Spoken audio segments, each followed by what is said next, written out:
Dun, dun, dun, dun, dun. Can you hear me now? Yeah. Bum, bum, bum, bum, bum. What's up, party people of the MOB, members only baseball, the mob? What's going on? What's happening? What is cracking? Thanks for joining us here tonight on this special edition of Mondays. Oh, maybe not. There you go. Mondays in the mob. A Tuesday edition, if you will. A Tuesday, Thursday, Wednesday edition of the Mondays in the mob. You know what I'm saying? We're going to wing it tonight. We want to get this show done. You know what's funny? I had to push this to get my computer shit done, and my computer shit didn't even get done. So we postponed this from last night for absolutely no fucking reason. So there's that. We got a packed house tonight in the booth. Definitely not in the fucking crowd. Holy shit, there's only like 10 people here. But let me go through here. Your mustache extraordinaire leading pitcher in Mob is in the booth tonight for Mondays in the Mob. Greg Soto's in the house. Greg, what's up, buddy? How you doing? It's been an active day for you. How you doing, man? Pretty good, man. I don't know about the leading pitcher after last week. My player sucked last week. I would say I got hit. I got railroaded by that team called the Orioles. I've never heard of them. But let me see your face. Okay. Yeah, I would say that you and Chris have separated yourselves, I think, from Lisa and Gunny at this point. Although, you know, it's funny about Lisa. Her rating is the same as yours. She's just not getting the job done for some reason. I don't know what the deal. We can talk more about that in a minute, though. But also, regular on the show, has his own segment here, has his own sheets, the whole 9 yards. Special K is in the house. Calvin Klein, Keith, any other K word you want to use? Keith, what's up tonight with you, buddy? Just back to reality after a long weekend. I hate it, but it is what it is. I know. What a great weekend, dude. Labor Day weekend's my favorite weekend of the year. All the 5 days of college football, a day off of work. It's fucking great, right? Yeah, and it was a good weekend for me too, because Michaela and I were in Chicago, which was cool. Mostly cool. I don't know. I did hear the White Sox beat the Yankees, though. I did hear that, yeah. but we weren't there for baseball. We were there to screw around and go to a concert on Sunday night. Oh, gotcha. Was that after? Didn't you go to Kansas City for the what do you call it, the Nebraska game the other night too? Yeah, that was on Thursday. That was last Thursday. Gotcha. That was fun. That was cool. That's awesome. The other regular with us tonight is none other than the catcher and co-owner of the New York Yankees, Yogi Barr, in the house. Yogi, what's going on with you? How have you been? That's the last place Yankees. It is the last place because you don't have the tiebreaker. I thought you said we were having a quick show tonight. You got Keith on? I know, bro. I know. And I don't know about that hey, one. it's a quick show. We have 7 people in the booth, and Keith is here. Yeah. Anyway. Yeah. Oh, well. All right. We'll have fun. Well, calling the first game on play-by-play, I invited them early tonight to join us for this show before they call the game. Nate Hall will be on play-by-play. Nate, what's going on with you, bud? It's not Monday, it's Tuesday, like I said in chat. So it's you got to get your day straight. Just throwing that out there, but it's a fine Tuesday at that. 220, 221, bro. Whatever, man. You know what I mean. Hey.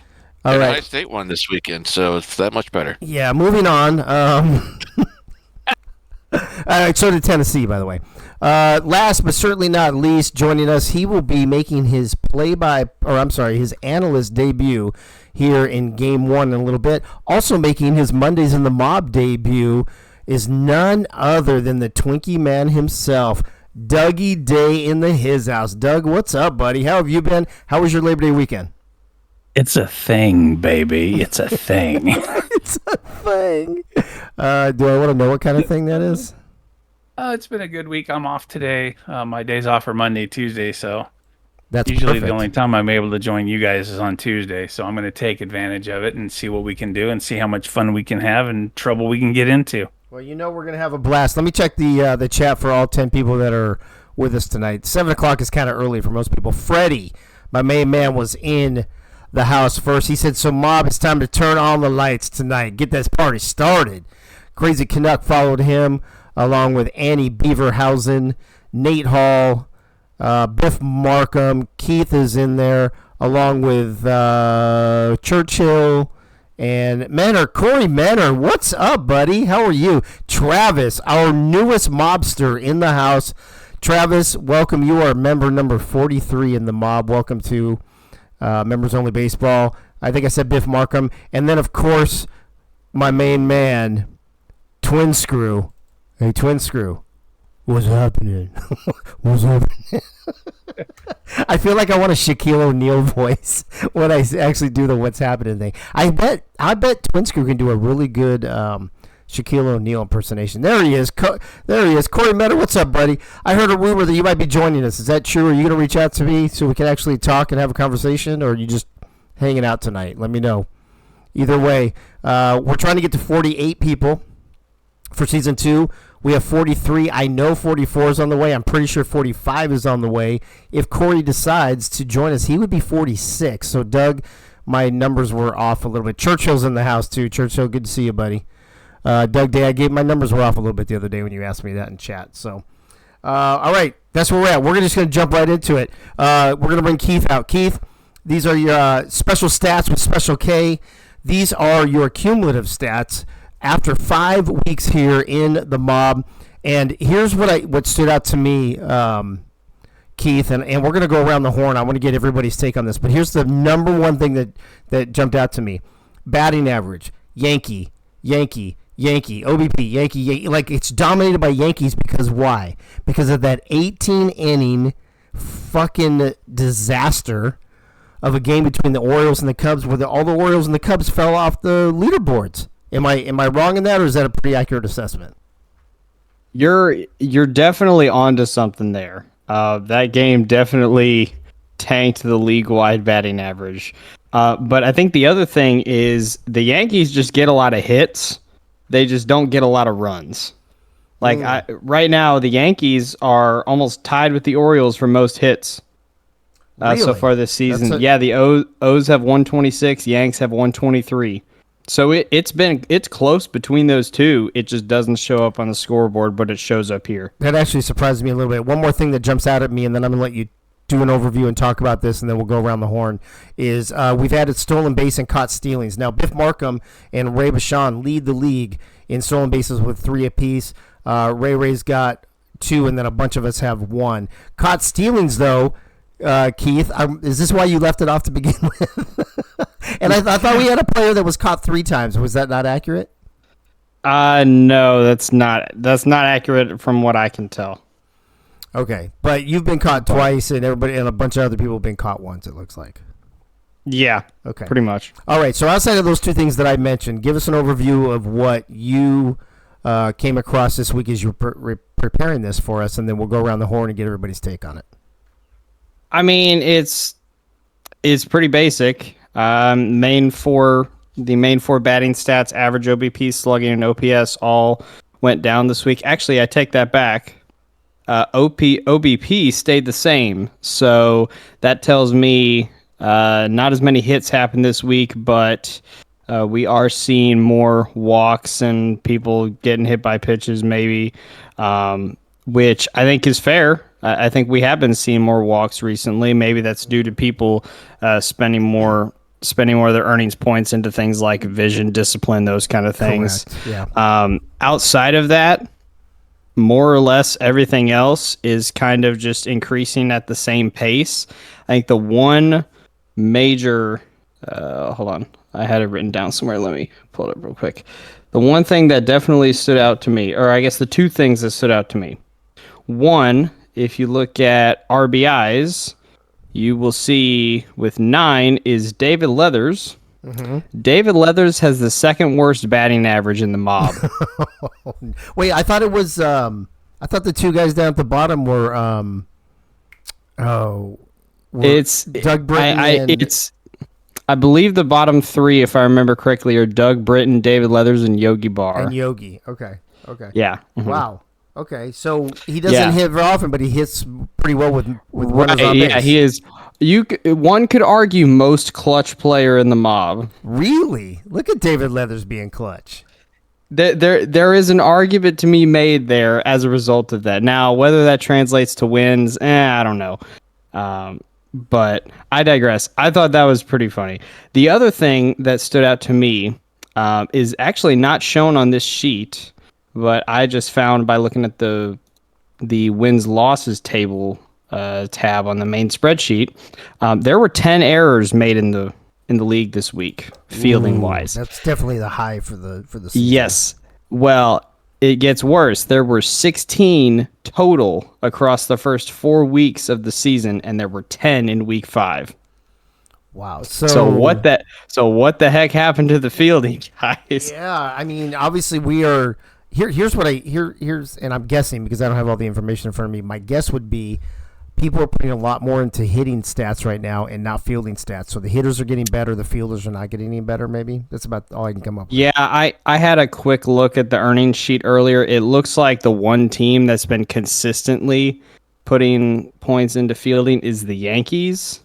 And if I look, sure enough, they have committed the fewest least errors amount of so errors. far. Shocker. Mhm. It's amazing how Yeah. that happens, huh? Right, yeah. is It's almost like crazy. that's the whole point. All right, let me do this. I'm going to have you wrap up at the end here, but let me go around the horn real quick. I'm going to start with Soto. Soto, we don't have the pitching stats on here, mostly just the hitting because we get the pitching on the pitcher of the week graphs. But as you see this, other than what, the obvious thing was why batting averages came down for Orioles and Cubs. But as you take a look at this overall, what pops out at you on this updated through 5 week stat sheet here in the mob?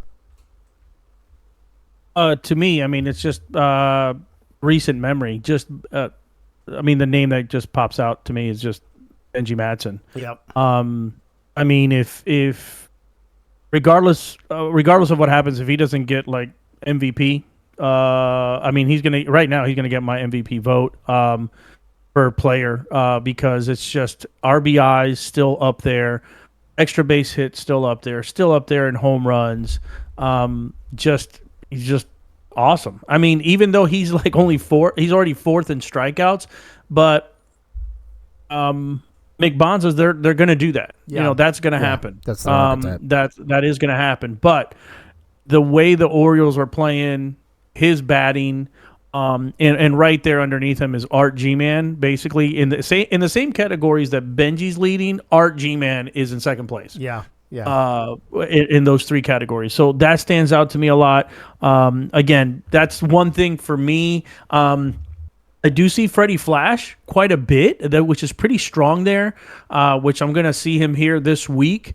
The first 4 average, OBP, slugging, OPS, and even RBIs. I mean, Freddie Flash is number 4 across those. So that consistency, I'm going to be facing this week. But that's another thing that comes out like a lot is he's on the number 4 slot in the first 5 categories. There is Freddie Flash. So that pops out to me real quick too.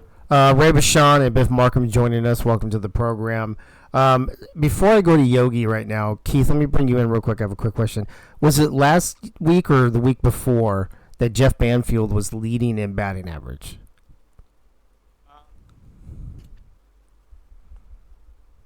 Give me 1 second here. I can get you that answer in about I feel like it was 2 last, seconds. I feel like it was last week. It was yes. last. So look at that. He went, and do you have what that was? What his average was? It was 370. He went from 370 to 317 because of one stupid fucking game. Mm-hmm. That's amazing. So, Yogi, there's another thing to talk about. So Jeff Banfield drops from 370 leading the league to 317 fifth because of that stupid Orioles Cubs 18 inning game. But other than that, whatever we've talked about, what jumps out at you as we look at these stats through week 5? And he didn't even join the 0-7 club. So, I mean, I think he had a hit or two or a walk or something. Yeah. 2 caught steal-ins on Calvin Klein. Wonder who threw him out on both of those.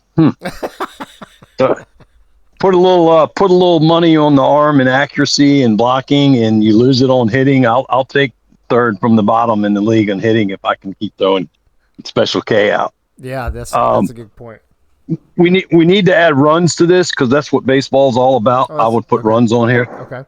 But other than that, I think it's awesome to see this and see the changes of what that inning game did to some averages was crazy. Yeah. For those of you who haven't seen it, I think it's in the post-game channel. Keith put a whole big, long diatribe that night about all the bad shit that happened because of that one game. Go ahead, Yogi. Yeah, that was awesome to see that. It was neat to see it instantly. That's pretty much it. Like you said, Delaney's up there, but he's the only one carrying us on run production. Yeah. The Orioles get hits in bunches, and we get one or two, or we'll load the bases with 2 outs and fly out, strike out. So we're leaving a lot of people on base and not getting them in, where the Orioles are getting them in, and it shows in the records. Yeah, I agree with that. Nate Hall, you're getting ready to call the Cardinals and the Cubs. So as we're talking about these teams, we're talking about Freddie Flash, we're talking about Jeff Banfield, we're talking about some really big names, really big hitters there for both of these teams. But what, other than what's coming up, they call me Travis. What's up? First time chatter. I think I shouted you out earlier about the newbie. So welcome again, Travis, and glad to see you're here. What jumps out at you off this page, maybe particularly with the teams that you're going to be calling for tonight's game? Yeah, it was mentioned that Freddie Flash is along the 4 line across the first 4 categories, but one man, or 5 categories, I guess, but one man doesn't create a team. And I think that's where the Cardinals struggle the most, is trying to find that identity of who that second and third man is going to be to, back Freddie up. I know Danny Morgan is also on the list. I was going to say, he had a great week last week for sure, right? Or 2 weeks ago. Extra base hits and home runs, he's on the list in 5th in those respective categories, but he might be solidifying himself as that second man to Freddie, but they have to find that identity of who's going to be backing Freddie up, and you can't just rely on him to bring in runs. Yeah, that's true. Dougie, something that let's go off of what Nate brought up too. This is making me think of something. Soto brought up the fact that the Orioles have a great 1-2 punch with Benji and Art, and now we're talking about Freddie and possibly Danny. Do you think what you've seen so far in this league, is it going to take a 1-2 punch, or maybe even a 1-2-3 punch, for the good teams to really excel over the rest of the field?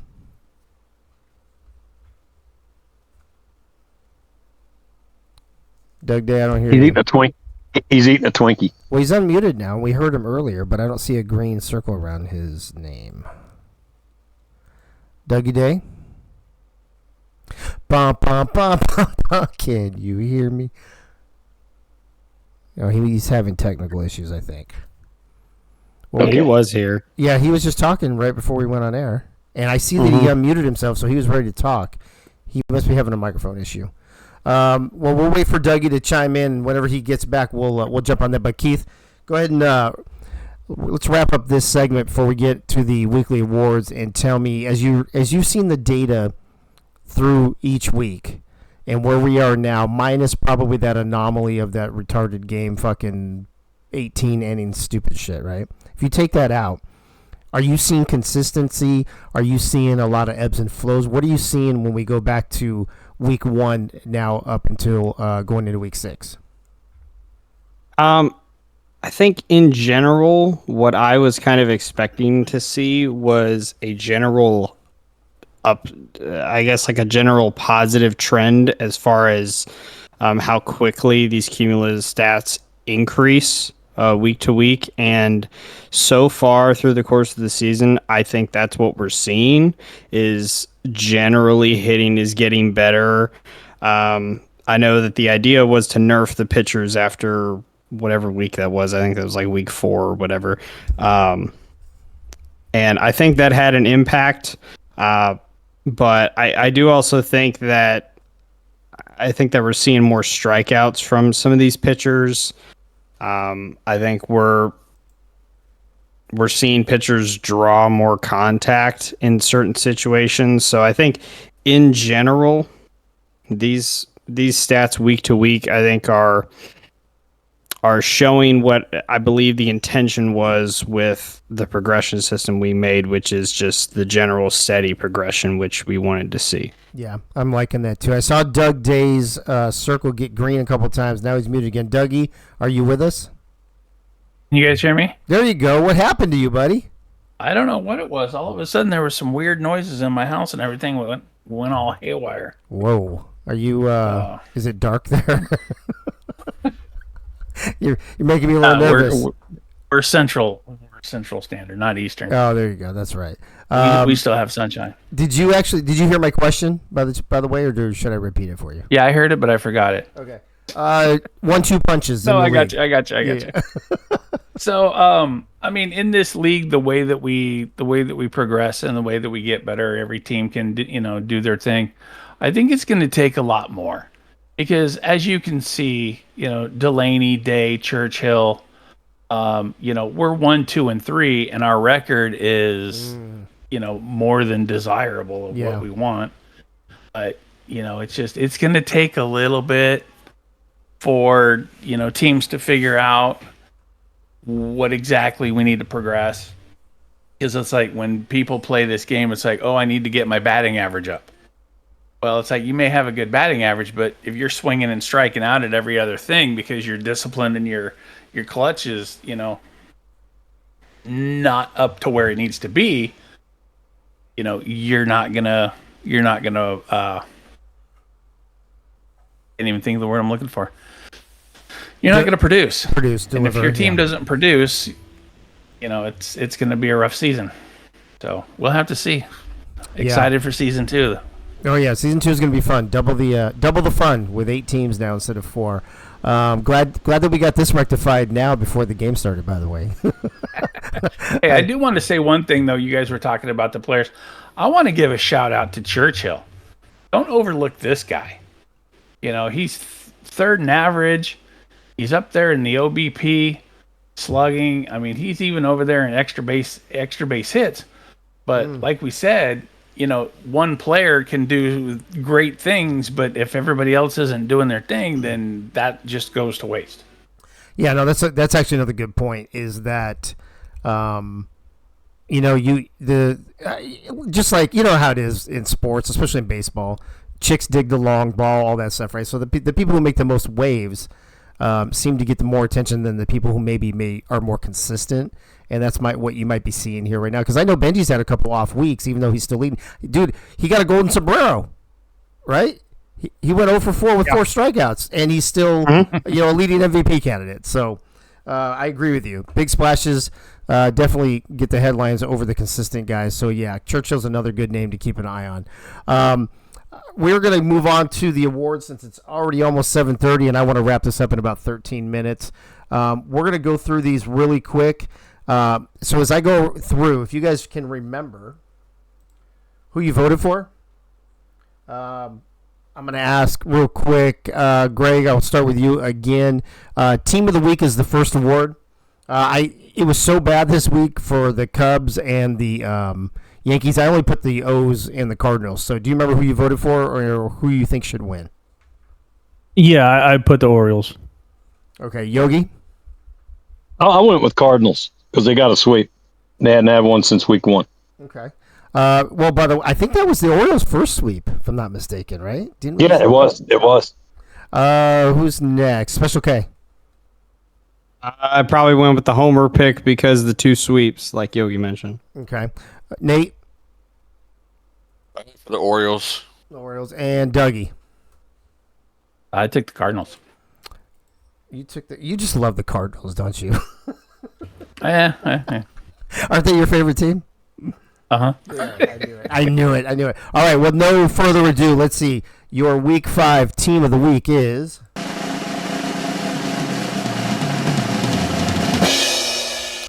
It is the Orioles, 67% to 33%, 24 votes against 12 votes, so that's pretty much a landslide. O's take it. 3-0 sweep of the Cubs, including an 18-inning walk-off, a 10-inning walk-off, and a shutout. I think the shutout is what I voted for the O's, not because I was a homer, because I try to vote what I think is best. I think the shutout was the difference for me. in my eyes. I'm just going to go to one of you right now. Soto, I'm going to go to you. Is that do you think that's did Mob get it right? And do you think the shutout was the difference with it kind of being sweep versus sweep? Yeah, I think so. And plus, look, the games that we had last week, just the craziness. I mean, and them just pulling through. Nothing against the Cardinals, but I mean that's just. And I know we're playing well as the Cubs. So for us not to get a win at all, and then take them to extra innings and then have them come through twice. Yeah, I mean, I just that was my reasoning for it. That's a good point. All right, so congratulations to the Orioles. Moving on to Player of the Week, it was Art, Leathers, Ducati, and Freddie Flash. Yogi, I'll start with you. Do you remember who you voted for or who you think should win? I'm pretty sure I went with Freddie Flash. With Freddie? Okay. Keith? I believe I ended up going with Art for this one. Okay. Nate? Sorry, I think I went Art as well. Okay. Dougie? I think I went Art too. Oh, this is starting to sound like a sweep. And Soto? Honestly, I don't remember. Well, I will let everybody know right now. Here we go. Oh, wrong drum.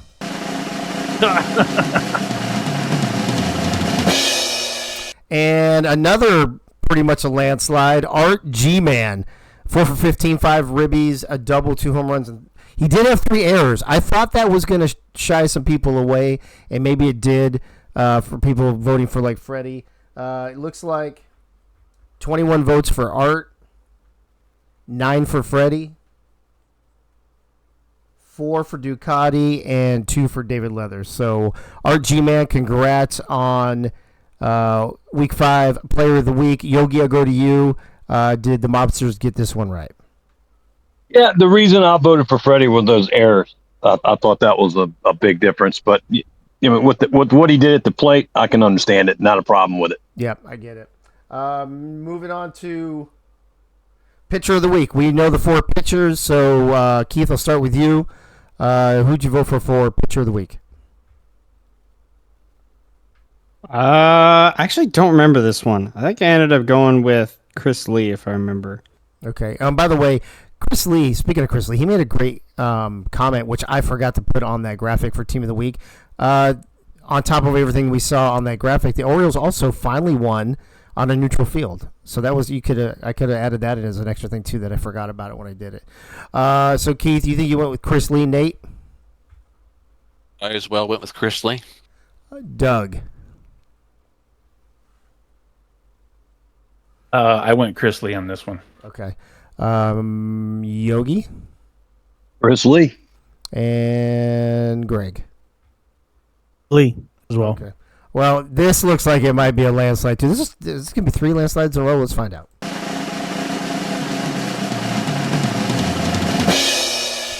It is 3. This might be, and this is the biggest one out of all of them.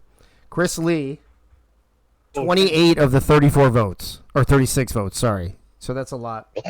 Gunny. Yeah, whoever voted for me, thank you, but you're out of your mind. Gunny got Looked like 7 votes, and you got 1, Soto. So it's probably a Cub, right? Being a homer. Yeah, it is. Hey, look, I appreciate it, but you're crazy. no, perfect. I think I kind of feel like this was pretty close to a couple weeks ago when you won everything except for 1 vote. Early in the season when Lisa won it all but 1 vote. There's always that one person, right, that kind of fucks it up, Soto? Yeah, there's always one. Mannequin. That was wild. Nate, I'll start with you. Was this a no-brainer? Definitely a no-brainer. The way Chris Lee pitched against us last week, minimal hits. He was the lowest hits that was allowed last week, as well as the 20+ strikeouts. No-brainer for me. Yeah, Biff Markham making a note here, Doug, in the chat that says Gunny pitched more innings, had a better ERA. He's surprised it was so one-sided. Are you surprised it was so one-sided? I think for me it was the strikeouts. 21 in the next one was only 16 Yeah. by Soto, and Gunny didn't only have. So you know what though, Gunny really not a strikeout pitcher though, as we found out. He's more of a ground ball. And Gunny gave up 22 hits also. So Yeah, I agree with that. I'm pretty sure I voted for Chris Lee as well. Keith, where'd you go with this? oh, one? hush it up, Biff. Is Keith? What do you mean where I go? Where'd you go with this one? Oh, yeah, I went Chris Lee just because just the overall performance that the O's had this week. Yeah, obviously Gunny's more of a contact pitcher. Yeah. And so he gives up a lot of hits as a result, which is not great, but the defense usually gets it done. Also, just want to shout out Gunny. It took him 15 games to finally walk someone. Yeah, that's this wild. season. That's pretty wild. All right, Yogi, you got the last word on this one. Did the mobsters get it right?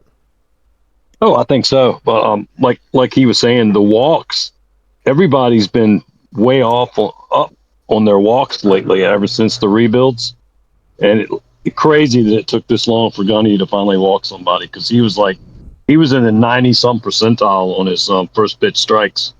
Yeah. But I think we got it right. I think Chris Lee was dominant in the 3 games this week. On these, I'm not going to ask you guys who you voted for because there's too many. There's like 1, 2, 3. There's like 6 or 7 on these. I would just recap real quick. Adam Williams. This is going to be for Web Gem of the Week. Adam the Worm Williams was on there. Benji was on there. Corn King, Rocco, Tommy Gunn, and Yogi Bar. So let's see who it is, and then I'll go around the horn.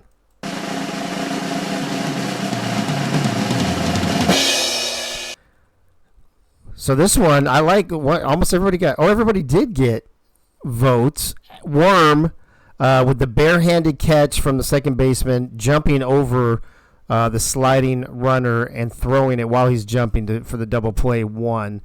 Second place, Corn King snagging one up the middle, spun around on his knees, stood up and threw him out. And then third place, it looks like it would have been a tie between Rocco's diving catch while dodging potential interference play by Ray and Yogi Bar's just rocket strike from home to throw out. I believe that was Calvin Klein. So, Doug, we'll start with you on this one. Lots of choices, lots of great plays. This is usually one of the hardest awards to win in the league since we started it. How do you feel the Mobsters did on this, and did they get it right? Oh, definitely. Knowing Corn, him being on his knees most of the time anyway, he's comfortable in that spot. So I voted for Adam because that was just an outstanding, incredible athletic play. So I had to go with Adam on that one. Yeah, I agree with that. Soto, where'd you go on this one? I went with the homer pick. I picked Corn King. Yogi? I went with Worm, but I think you left off the winner. I think the winner would have been the announcer telling Benji to fuck you on that line drive. Oh, shit. I can't put everything on here, I guess. No. That's fucking funny. Nate, what do you think about this? I also went with a homer, but I went with a different homer because it was a dick move for Benji to just rob me of a base hit. See? There's always one. And then Keith, how do you feel about this award? Let's just say when I played baseball in about 3rd grade, I tried barehanding one at second base one time and almost broke my hand, so I had to give it to Worm. Yeah, I get it. All right, we're down to the last award. That is Play of the Week. There was only 4 of these, so we can discuss these real quick. Danny Morgan's crushing walk-off home run to snatch victory out of the hands of the Yankees. Gunny McGuire leaving Tommy Gunn perplexed after swinging and missing. I don't know, on that nasty knuckle. I don't know if you saw that. He's like looking back and everything. It was really good. Winkler walks off the 18-inning marathon with a shot down the left field line.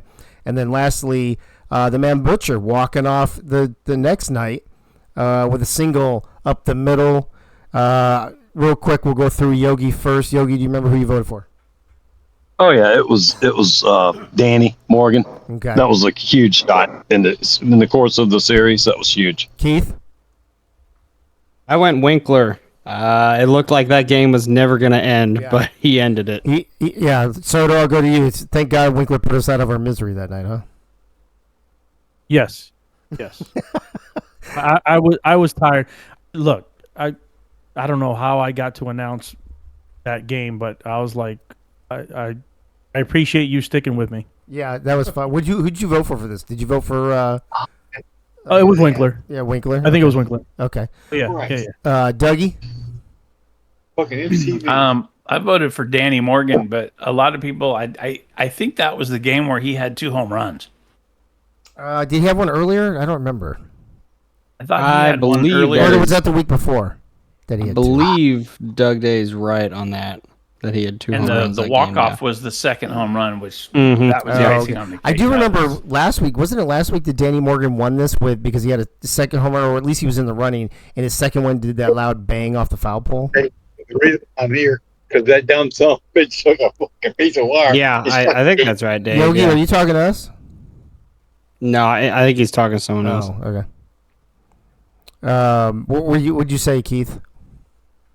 Yeah, that's right. The one banging off the foul pole Yeah, was on there. that was on there too. Nate, I think you're last one on this one, unless I forgot somebody. For the play of the week, who'd you go for? Yeah, I voted for Wink as well because I really wanted to pull out the old song from Lamb Chops, "Play Along." This is a game that never ends. It just goes on and on, my friend. So once he finally pulled that down the left field line, I was just like, glad it was over, but sad it was. Yeah, that it went a loss our way. for us. Yeah, I get it. I also voted for Winkler, so let's see what happened.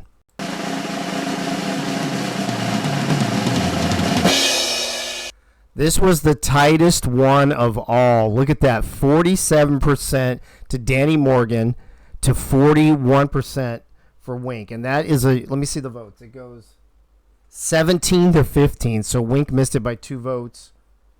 Gunny and the Man Butcher each getting 2. This one was pretty close. I already got you guys. I don't need to go around and see if they got it right because it was close either way. But I will go around the horn one more time before we take off. I'll start with Yogi and just ask, how do you feel overall about the awards, about this past week, going into week 6, whatever you want to talk about before we sign off and get ready for game 1 here of week 6? As usual, when the people speak, they always get it right. I think Dan, the chicks dig the long ball. That's why Danny got it by 2 votes. Yeah, I mean, I mean, how often is we're probably going to see another walk-off home run? I doubt we'll ever see another walk-off 18-inning, hit. So I kind of felt like Winkler should have got it. But Keith, what do you think? It was just another good week in the mob. It seemed like every game was a close one coming down to the wire. So, I mean, a lot of these picks would have been understandable this week. But I think in general, we got them right. Okay. Nate, what do you think overall about the awards, week 5, going to week 6, or anything else off the top of your head? So with 2 extra votes going to Danny, going back to Yogi's point with chicks digging the long ball, does that mean Ray and then who was it? Ray Beeve and yeah, the other one. I'm trying to think of the names. Clams. I can't right now. Clams when they all went long ball. They all went long ball. Is that what that means? Michaela, right. 4 of them. Did Michaela go long? Yeah, maybe, probably. I know Clams did. I don't know. Yeah. Anyways, I guess they got it right. Whatever. But still heartbroken that Wink didn't get it after ending that marathon. Anyhow, but looking forward to this week. Honestly, after both the Orioles and Cards separated themselves a little bit from the rest of the pack. But we had another week of progression, so anything can happen in this last week, and seeding is going to play a huge part going into this last week and into the playoffs. So it's going to be interesting to see what happens. Agreed. Dougie, and then Soda will have the last word. Doug, what do you think about these awards for week 5? Anything about week 5 we talked about, the stat sheet, coming into week 6, calling your first game? What's on your mind here as we get ready to sign off?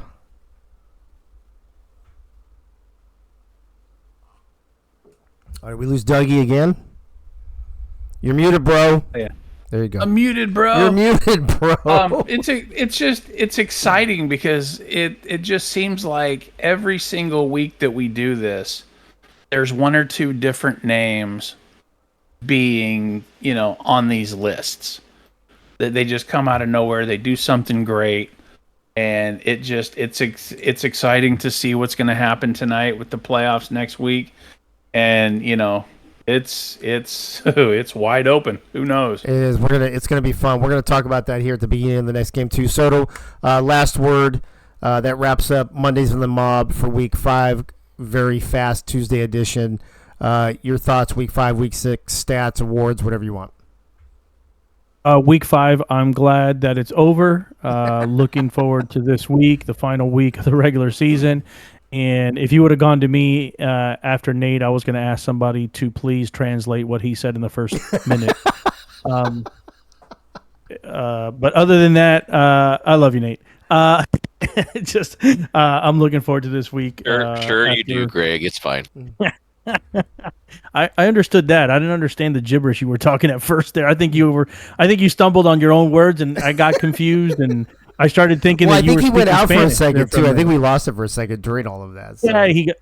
Yeah, Well, okay. I mean, if you combine all of that together, but anyway, go ahead and wrap up, and then we're gonna go. Yeah, no, just awesome. I appreciate everybody in the league, man. This is awesome. Week 6, looking forward to it. Yeah, and let's go Cubbies, man. All right. Well, we got playoffs right after this. What? We got one so week we have the 1 week this? of playoffs next week, and then the World Series, which we're still coming up with a name. For those of you who you want to throw out names, I talked to some of the owners and some of the admins. I kind of like the members only baseball Robo Classic as a nice tribute to my buddy Robo. But if you think you have a better name, I mean, we had so many gangster names thrown out and stuff like that, which is great too.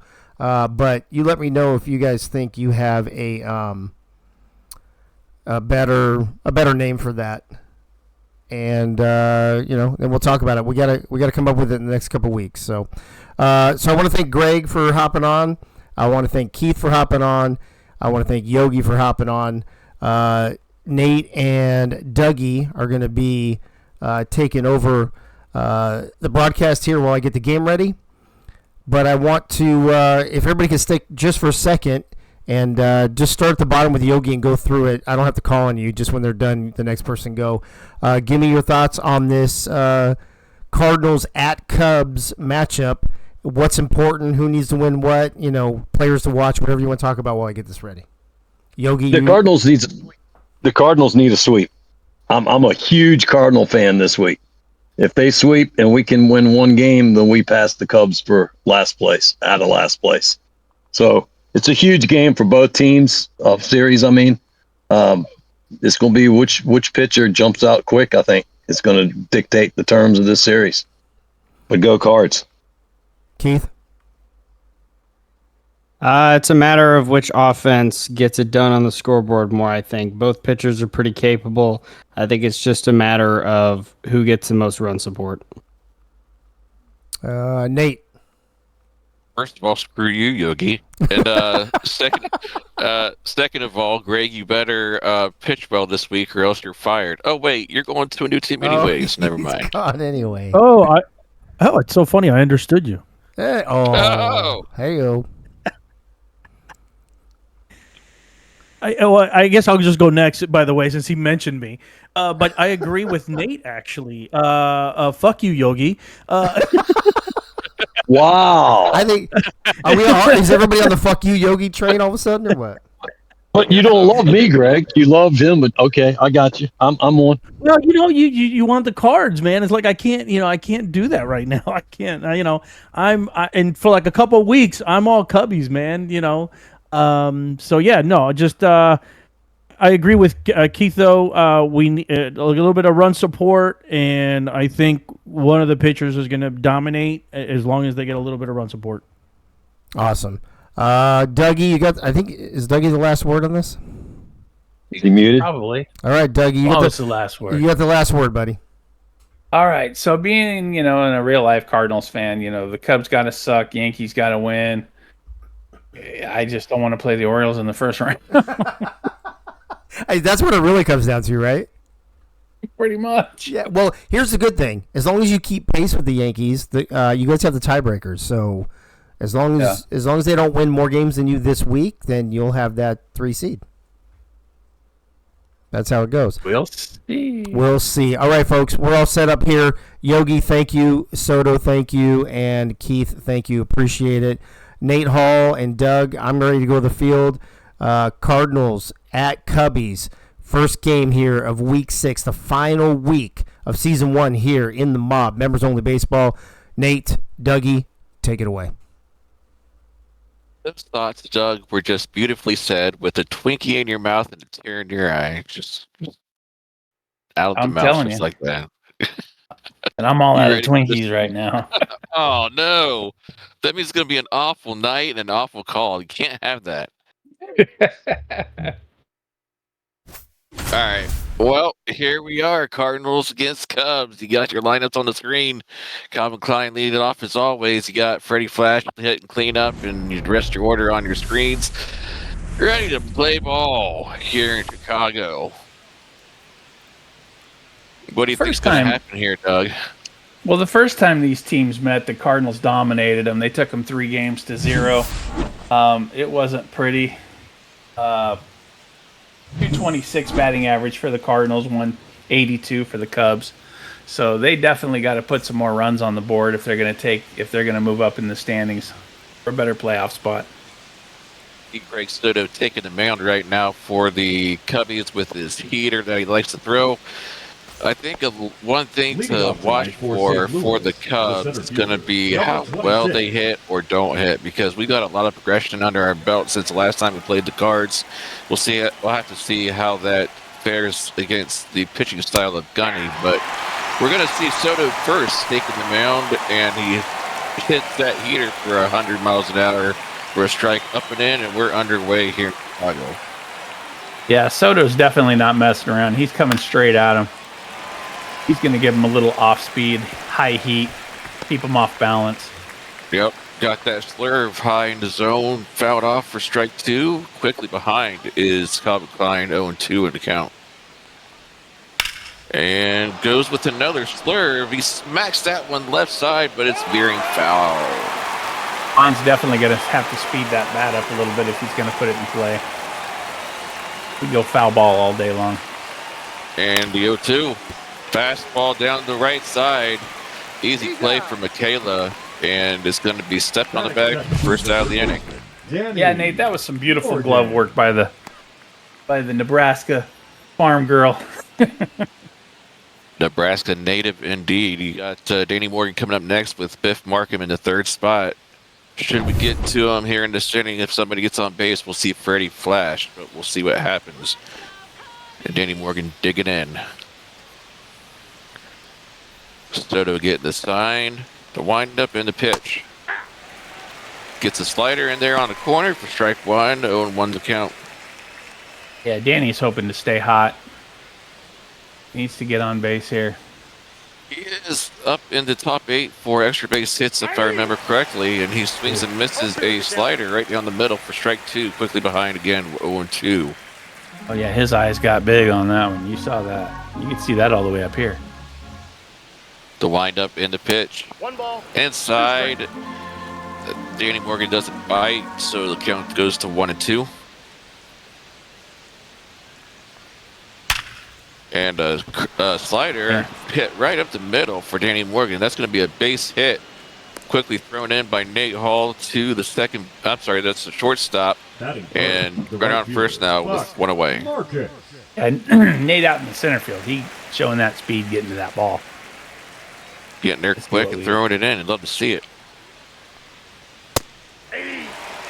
Got a fastball in the corner for Biff Markham.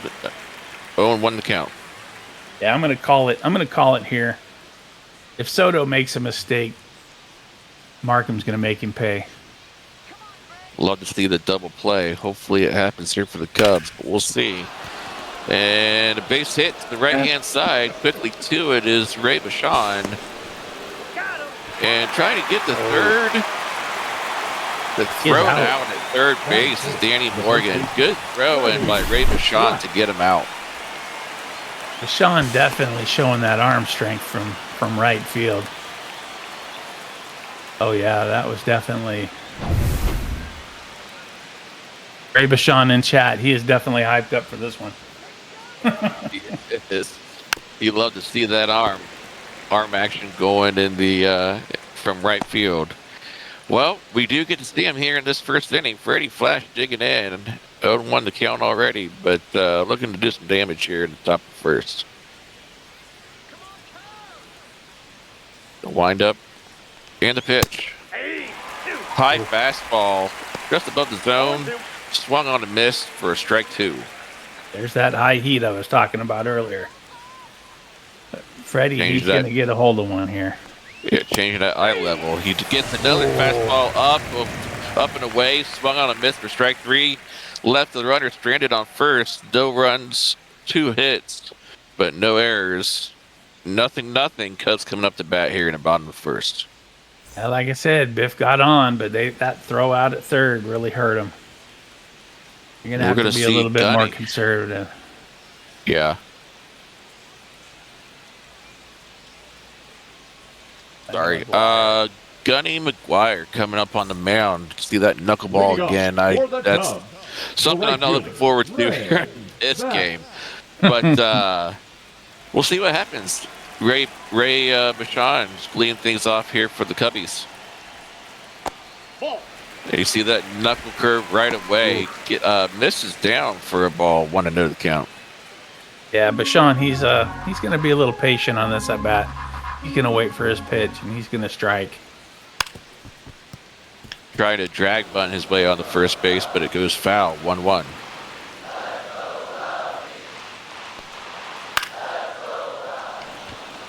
A high pop-up over to shortstop. Caught for the first out of the inning.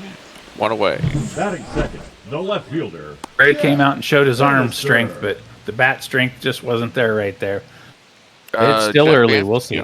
Yeah, Jeff Banfield will be coming up next. Corn King and Blitzkrieg are 2 McBonzes hitting third and fourth with Leathers and Michaela for fifth and sixth. And down the line you go. So Banfield, who is one of the leaders in several different categories, including average, comes up to bat now with 1 away.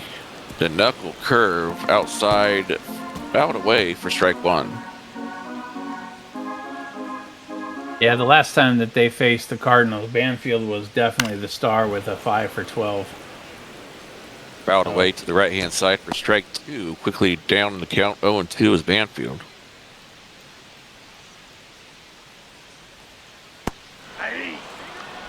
And he swings and misses a high pitch for strike 3, and that's going to be the second down of the inning. That's shortstop, Cornelius. Bringing up Corn King for the third batter of the inning.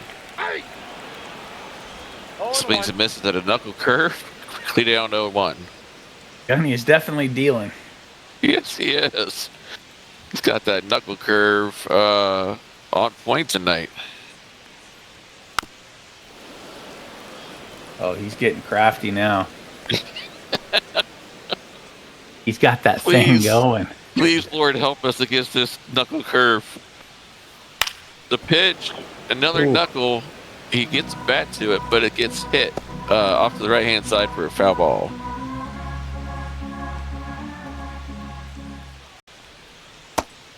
If Markham is asking which way the wind is blowing, do we know? I don't know if we actually know where it's blowing. I don't think it said before the game started. Otherwise, we would have said something. But that one's fouled off to the left-hand side, keeping the count at 1-2. So Corn King is staying in there. Maybe a light breeze. Oh, he was waiting on that one. Yeah, he was just a little bit late on it, though, and fouls that away to the right-hand side. Yeah, he definitely shucked that one. And the pitch. Misses the slider to the outside for ball 2. My cat's trying to get in on the call. trying to jump up here on the laptop. Another knuckle. That's going to get hit deep to left field, but not deep enough. Left fielder camps underneath it, and it's going to be caught for the third out of the inning. No runs, no hits, no errors, nothing doing for the Cubs from that bottom of the first. Going to the second. Nothing to score. Well, from what I'm seeing, the flags in deep center, they're blowing in, so it looks like the wind is coming in. So we'll see how that affects the ball movement of the hitter. And the pitch. Slider catches the corner for strike one. 0-1 the count. Crazy in chat says it looks like the wind might be there. Flags blowing left to right. If you saw the foul pole, it's flags blowing from to the right, meaning it's wind blowing left to right. So it's blowing out to right field tonight. Good throw from third to first for the first out of the inning.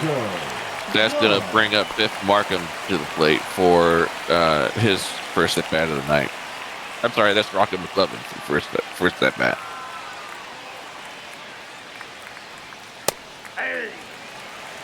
Fastball down in the zone for a strike.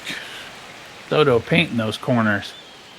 Doing a good job of it tonight so far. Let's see if he can continue that. Wind up in the pitch. Slurve just misses in the zone for a ball. Ball one. 1-1 to count. Looks like our umpire's a little bit more on this one. 2 balls, 1 strike. Not so much the controversial calls. Slurve to the... That was way outside for ball 2. And that gets blistered to the gap for maybe an extra base hit. That might be a Nate double. Hall gets there and throws it in. That's going to get held to just a single. So good job by Nate Hall. Wow. Yeah, good. I think McLovin was thinking about it. Yeah, but I thought that was going to be a double all the way, but nice job to get the ball in, so he had to stay at first. Chopper to the third baseman. There's one to the second, and out at first. That is going to be a 5-4-3 double play to end the inning. That's Soto's best friend at this point. Soto got a no-hitter going so far, so we'll see how that goes. Nope, Soto does not have a no-hitter. He has 3 hits allowed so far. Oh, yeah, huh? I'm looking at the wrong one. Third baseman, Yeah. Big Daddy. Never mind. Gunny has a no-hitter. Gunny has a no-hitter. Krieg, though, coming up to bat for his first at bat tonight.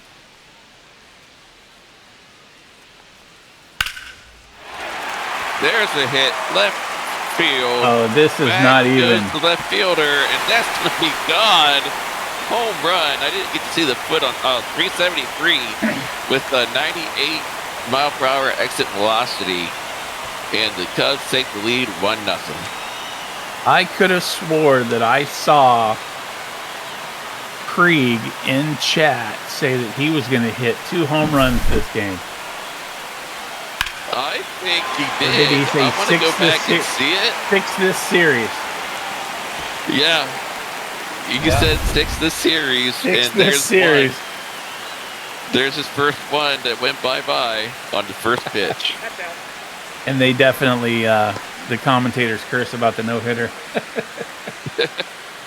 Oops. Good job. Good I'm job, new. Doug. I'm new.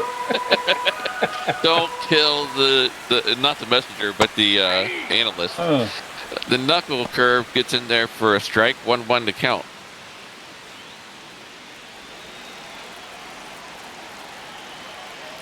Greg in chat. Let's go. The booth curse on saying Gunny had a no hitter going.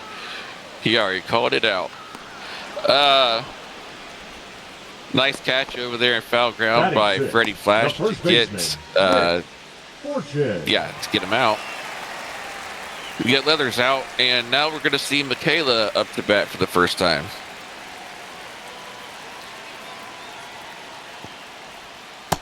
Pitch.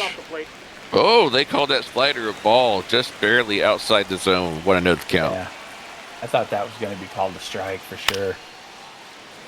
And a hit to the right-hand side. Will it drop? No. The second baseman gets over there for that's McLovin. Gets over there for the second out of the inning. He can get out there to get that ball, but he couldn't have got the second. Come on now. Come on, McLovin. I know, right? He had wheels on that play. He had wheels on that play. Ball one. Knuckle curve. It had a little bit of backwards bend to it, it looked like, but still misses 1-0 count. I was just looking at some lineups here. A nice hit by Bumpy, gonna drop over there in left field for a single, and he's gonna end up at first with two-way here in the bottom of the second. Bumpy had 2 home runs against these Cardinals last time they played. I believe that is Frank over there, Frank Franchise over there in left field. Cutting that one off so it doesn't become a second base, two-base hit. Yeah, Frank. Well, Nate Hall, who's been sucking ever so hard in this season, will get his first crack at it against Gunny, and takes the ball on the outside, 1-0 count. I was talking to the Cubs earlier, and they said that Hall definitely sucks hard. So. Yes, he does. 1-1 to count after he fouls that one off to the left-hand side. Hey, I do what I can to boost the morale in the dugout. See if he can get that man over to second, maybe further. There's a hit right-hand side. That's going to be a base hit cut off by Biff Markham, thrown into the third baseman, but Bumpy wasn't going. We got runners on first and second with 2 out, and Rob Forker now up to bat here, trying to do some damage late in this inning. Well, yeah, this is definitely the commentator. Yeah. Biff, I definitely wanted that Canseco stance. I love that stance in real life when I go play softball for my work league, and I definitely wanted that stance when I play in this league as well. So that hit gets lined to Freddie for an easy catch, but damage done by the Cubs off this homer, this dinger of a homer by Blitzkrieg, and it's 1-0 Chicago. He looked good on that opposite field power. Maybe he's been working on something in the cage. Yeah, I'll have to catch up with him after the game. Yeah, Biff, like I was saying there in the broadcast, I use it in softball, but not in real life baseball. I have a work softball league that I use that stance in. So the only problem is when you open that stance up in slow pitch softball, you don't see the ball quite as well when it's a close pitch for a strike. So I gotta work on my eyesight when that happens. But anyways, moving on to the top of the third, 2-1 to count to Frank Franchise, and Soto misses inside for ball 3, and struggling so far in this at bat is Soto. And a liner down the left field line, running over to it is Jeff Banfield, throws it in quickly, but that's and Frank Franchise stays at first for a single. They're definitely playing conservative. You gotta think that's a missed opportunity. Wow. Yeah, definitely conservative on the base paths. Let's see if that comes back to hurt him. Well, Adam Williams coming up here in the 9th spot will take his crack at it. 1-0 count after that miss by Soto. And a runner on first.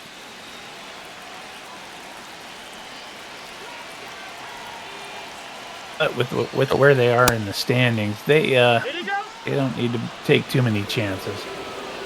Very true. The Worm did not go on that swing, so it's another ball to the inside 2-0 count. A fastball catches the outside of the zone for a strike, 2-1 count. Dave made a good point in chat. You got to get that base running aggression up. to be able to get that to second on those hits down the left field line or in the gap, so you can get those extra base hits.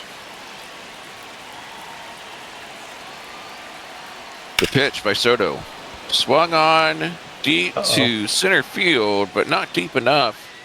Nate Hall can't under that one and catch it, throws it in quick, and nothing doing on the base pass. The center fielder. One down and runner on first. Calvin Klein, who had to ground out his first at bat, will dig in. This guy. This guy.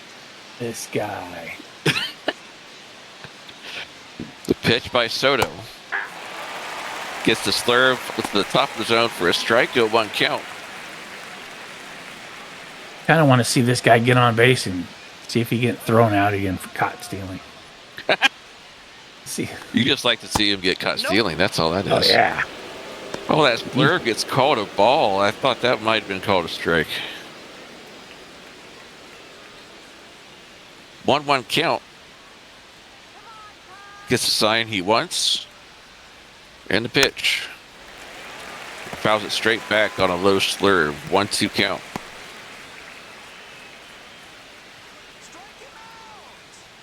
Oh yeah, we got a new name for Calvin Ray. It's that guy. It's that guy. That dropped. Dropped in front of the left fielder. Oh, and he dug in. Nice job by Calvin to get in the second, diving for the double. Nice hustle to get in there.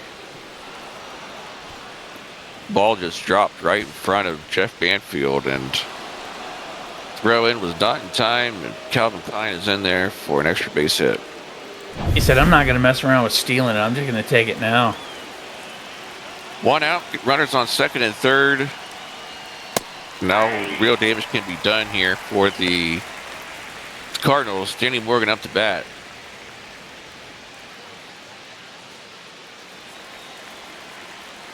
Oh, 1 count after that first pitch strike. See Gunny's in the chat. How you doing, Gunny? 1-1. Glad you could join us tonight. Yep, the high pitch out of the zone for a ball evens the count at 1 apiece. A liner to center field in front of the Banfield. That's going to bring home 2 on a base hit. And Danny Morgan gets 2 RBIs on a single to have the Cards take the lead 2-1.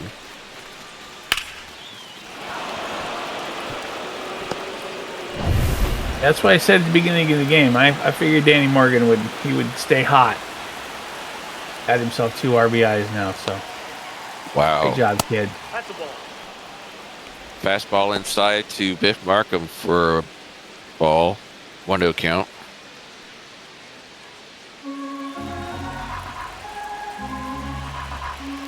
Staying conservative has paid dividends so far in this game for the Cardinals on the base paths.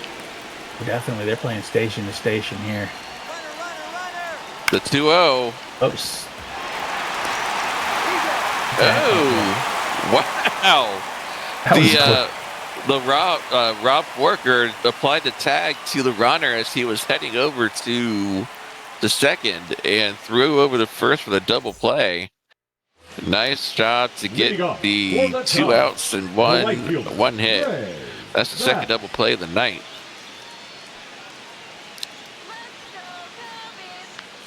And here you go. 2-1. Going to the bottom of the third. And Ray tries to get on base by drag bunt once again. He tried that his first at bat and it didn't work. And once again, it doesn't work again.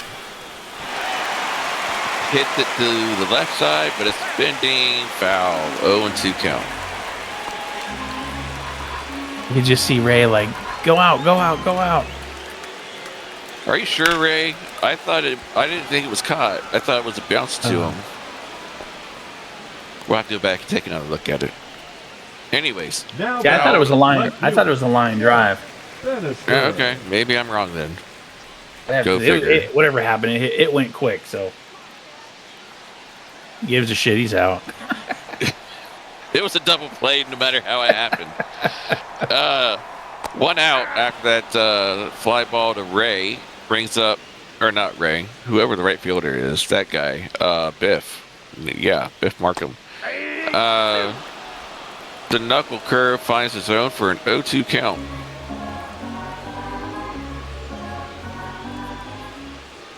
And the pitch. Oh, the knuckle curve finds the corner for strike 3. Hot Banfield looking. The shortstop, Cornelius. Froze him with that thick knuckle curve.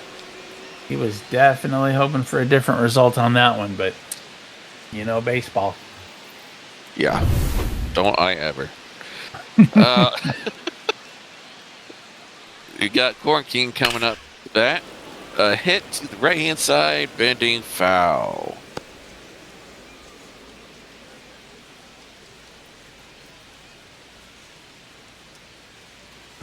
Cardinals up 2-1. Bottom of the third. All right, Ray, I know you don't get to hear this very often, especially around clams, so you're right, I'm wrong. The cut out there by Biff, deep in right field. Quick 3-out inning for Gunny, and 2-1 still the score heading to the top of the fourth.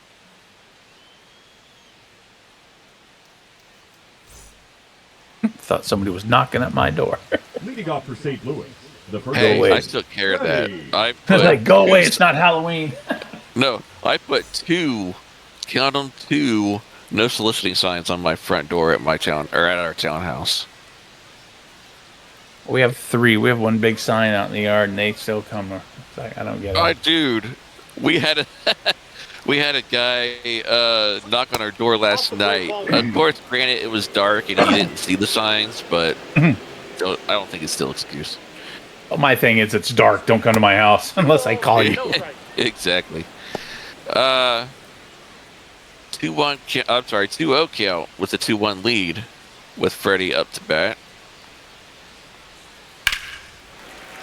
And that gets smashed down the right field line, but foul. Dave said it was him. You should have answered the door. Oh, shit. Come on, Dave. I'll be right there. That's a ball. Fastball high and away for a ball. 3-1 count. Soto's going to have to settle down a bit. He's getting a little wild here and there. Well, Soto's just a wild already, but that has nothing to do with his pitching. Here we go. Full count. Let's see what happens. Fouls it straight back on the slurve up in it, up in the zone. Ready Flash looking to make him pay. Hit down the right field line, bending foul again. Count stays full. It was a 100-mile-an-hour fastball. And the pitch. It smacks it back in foul. Eighth pitch of the AB. Let's see what Flash does with this one. Oh, he hits it. It's deep right field. Freddie, who's one of the leaders in home runs, does not get enough of it. It's caught out there by Ray Bashan for the first out of the inning. That is a sexy right fielder. He's got the wheels. He's got the gun. Come on. He is the full package. Now somebody just needs to teach him how to hit. Ray, I don't know how many times I have to tell you this, but that is, you just typed out my initials twice. I don't know what your infatuation is with my name. Just let it go. I'm already a married man. Just let it go. All one. Fastball up and in for a ball. Evens the count at 1 apiece.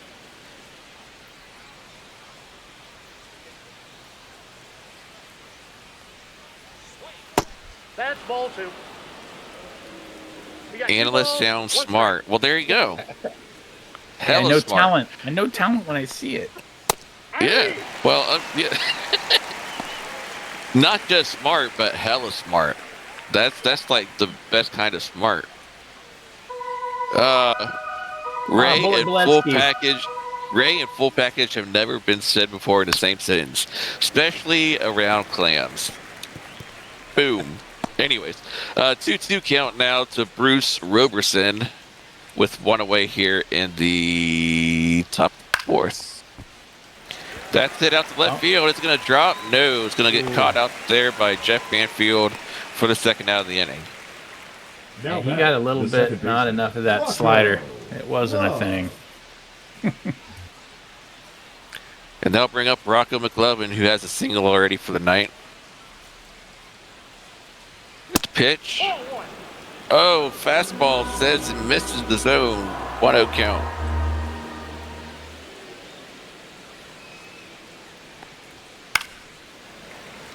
Hits it right-hand side for a foul. Leaves the count at 1 apiece. If I remember correctly, the first time these two teams met, Rocco had a grand slam in the second game of that series.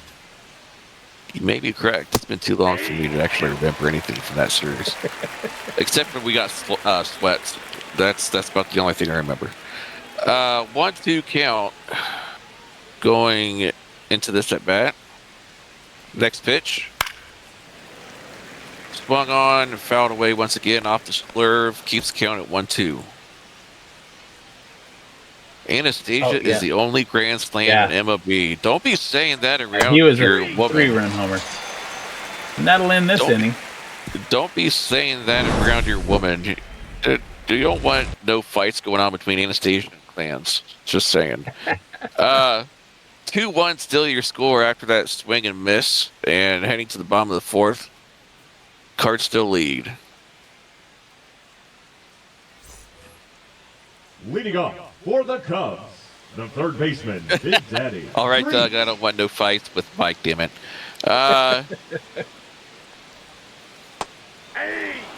Nice knuckle right down the middle for a strike to Blitzkrieg. 0-1 to count. A liner to the shortstop. Thrown over to Freddie for the first out. Nice toss over there by Worm to get the first out of the inning. The way he fielded that, it was just like something he does every day. He just nonchalantly threw him out with no effort at all. Love to see that. Great fielding. By Leathers over to the left-hand side. Worm camps underneath that, and easy second out of the inning for him. Now batting, the first and they'll bring up Michaela now for the next at bat. She's already popped out once tonight as she digs in for her second appearance at the plate. So both outs went to Worm. Let's see if he can finish it off right here. See if she hits it to him. Nope, that's inside. Just like the umpire said, nope. Not this time. Nope. 1-0 count. And a hit, but fouled off to the right-hand side.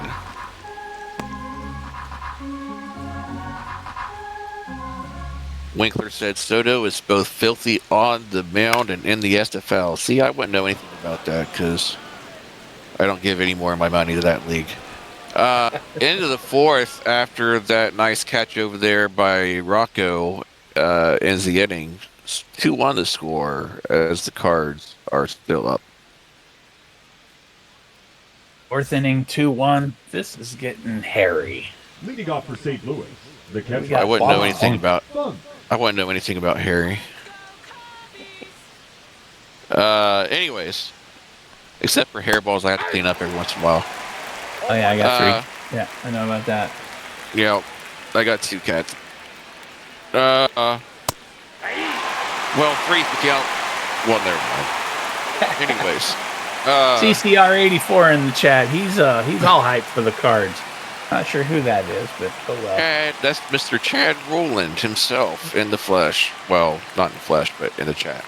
0-2 count now, and throws a slider right by Bob Funk for strike 3 for the first out of the inning. Now batting, left fielder, Franchise.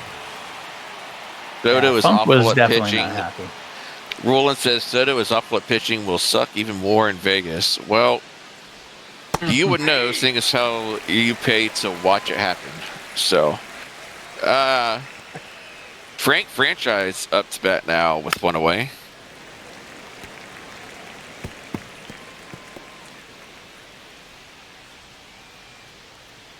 0-2 count to Frank as he misses outside on the slurve. Makes the count 1-2. Calm down, Ohio. I'll show you calm. Don't make me drive over to Indiana. Swing and a miss. Slider. Strike 3. 2 away. Now batting, shortstop. Yeah, that was definitely. I think he would have needed a boat oar to get a hold of that one. That was way off the plate. Yeah, I don't know why he was. Hop on your moped and meet me. I don't have a moped, but I'll find something to scoot myself over there with. Better leave early. Traffic is nasty over there. I wouldn't know. Anyways, 0-1 count to Worm as Soto's trying to make quick work of the cards here in the top of the fifth. Shaking off a couple of signs from Leathers. Finally gets the pitch. Ball, that's out. Throws a fastball to the outside of the zone for a ball 2-1 count.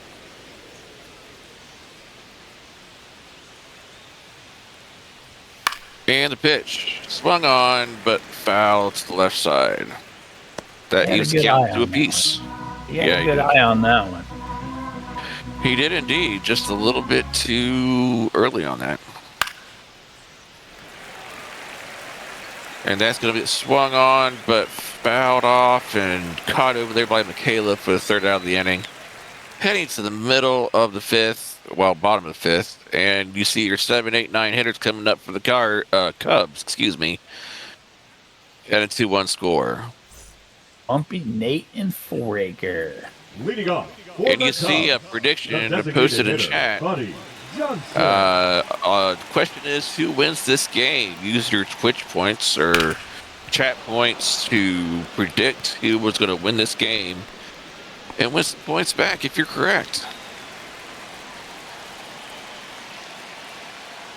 And Roland, that is the Twinkie Man himself on the call, but he, before the game started, said that he is out of Twinkies. So if it's if the broadcast if the broadcast is awful, it's all his fault.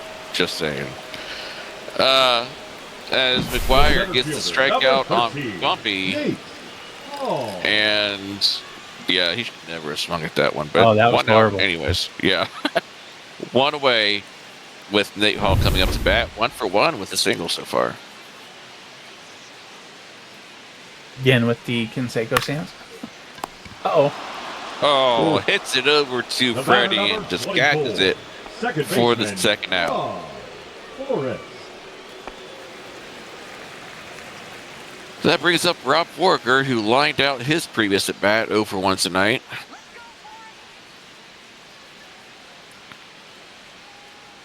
Two away, trying to make something happen here in this fifth. Throws a knuckle curve for a strike, 0-1 count.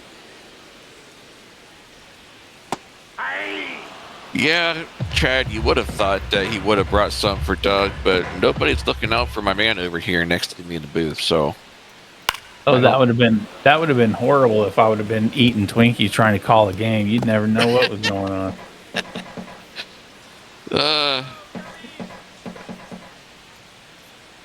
The pitch by Gunny, that's fouled off, and that makes the count 0-2. Gunny is one pitch shy of 50. 50 pitches. That's his 50th. Wow. Doing good job with his pitch efficiency here tonight. And a knuckle curve right down the middle freezes Rob, and strike 3, and that's it for the inning. The Cubs are definitely playing patient, but they need to start doing something. And Gunny feeling it too, hopped right over the foul line on the way to the booth. Gunny's nasty and time is running out. Yeah, he is. Calvin Klein, 1 for 2 tonight, digs in for the next at bat here for the Cubs in the top of the sixth. Swings, but foul to the right. That sounded sweet off the bat. He just curved that one too far.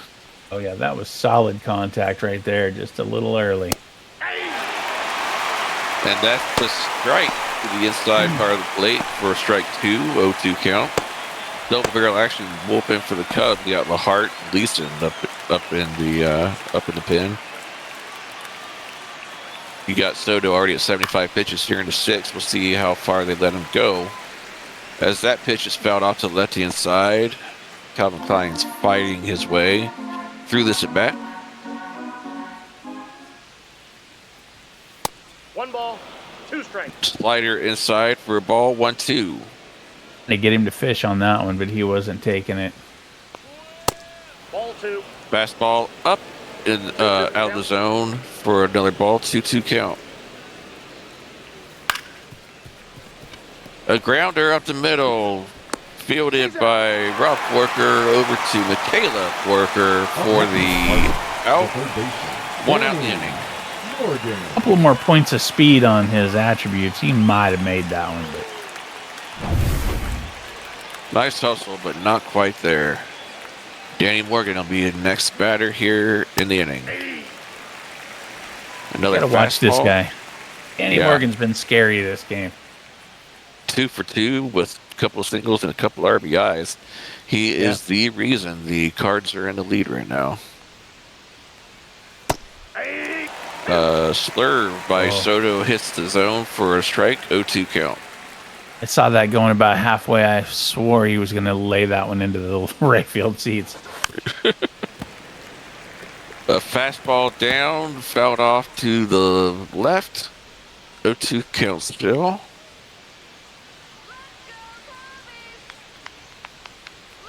The pitch by Soto. Ball inside. Inside with the slider, base count 1-2.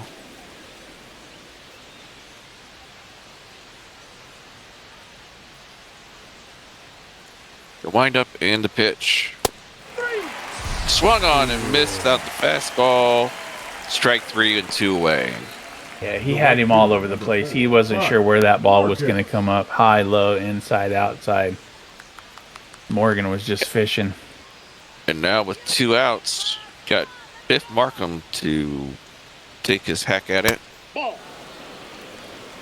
And that's the fastball up and away for a ball, 1-0 count. Still hitting triple digits with that fastball. Yeah, he's getting up there, though. Yeah, Slur misses outside, 2-0 count. Ball 3.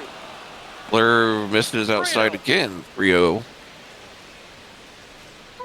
You definitely don't want to walk Biff because you got Freddie lurking in the on-deck circle. Yeah. That could be bad. There's a strike to the top corner of the zone, 3-1 count.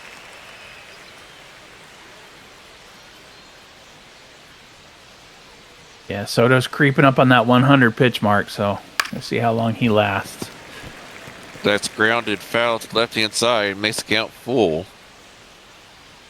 3 balls, 2 strikes, 2 outs. The pitch. Ball 4.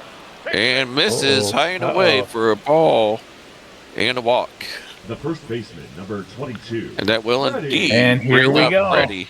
Yeah. That's it. That's all she wrote for Greg Soto.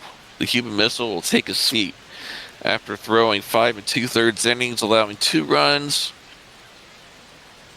And it'll be up to the reliever coming in. That's going to be Samuel Seager taking over to try to get Freddie Flash out to end the inning. Yep, time for Soto to go. You see Seager's repertoire there, fastball with a few off-speed pitches. Freddie's having an off night so far, strikeout and flyout. See what he can do here. That's the scary part, because Freddie can come back at any time and say, okay, I'm awake now. Gets a slider down the zone for a strike, 0-1 count.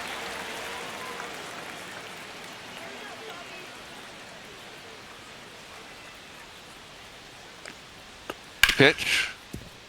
Smacks it up the middle for a base hit. Nate Hall gets to it, throws it in. No play at third. Yeah, the runner stayed at second. Saw that throw go into third right away.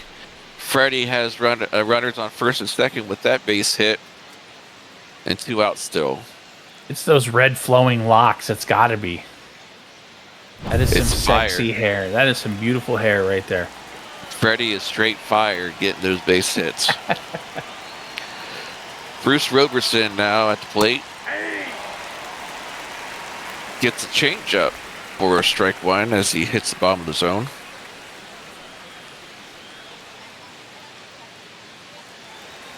And that's the kind of hair that you just want to run your fingers through. I mean, that's just, come on now. Maybe put it in braids. I don't know. Oh, yeah, definitely. High and tight fastball out of the zone, but swung on and missed by Roberson for strike 2. See Freddie in a man bun or something like that. The pitch. And swung on and missed on the slider for strike 3, and that'll do it here for the 6th inning. Top the 6th inning. 2 ducks on the pond, and they couldn't do anything with it. Well, no runs on 2 hits in that inning, but no, and 2 left. Excuse me, I'm sorry, 1 hit in that inning with the walk and 2 left. Going to the bottom of the 6th, 2-1 your scoreline. Leading off for the Cubs, the right fielder, Ray Bass. Here comes the complete package. Ray, Jeff, and Corn King, your 3 batters, 2 up in this inning. Hit deep, but not deep enough out there in the center field. That's Calvin Klein with the catch for the first out. Bottom of the 6th. Now batting, left fielder, Jeff. Ray Bashan said that pitcher's build is just literally Slender Man. Talking about the backup for Soto that came in. Jeff Banfield up the bat, hits it to the right-hand side, base hit. Banfield nice piece of hitting. Yeah, nice piece of hitting by Banfield. Now batting, the shortstop, Cornelius. We got runner on first now with our 2 McBonzes coming up. First is going to be Corn King, followed by Blitz Krieg. King's having an off night so far, 0 for 2, but he's due for one.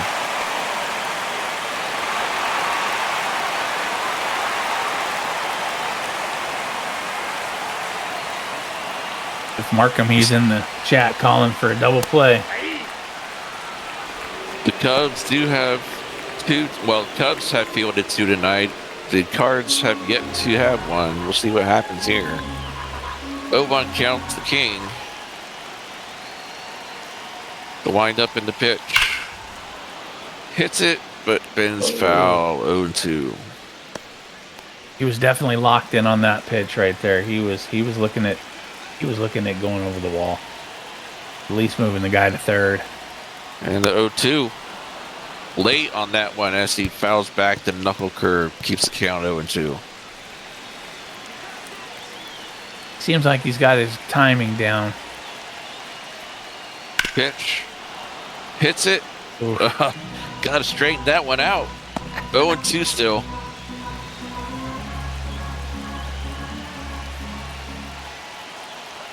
He's starting to figure him out. Yep.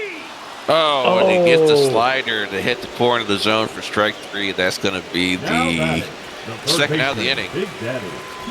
Oh, here we go. Blitz. Blitz has 1 home run on the night. He called for 2.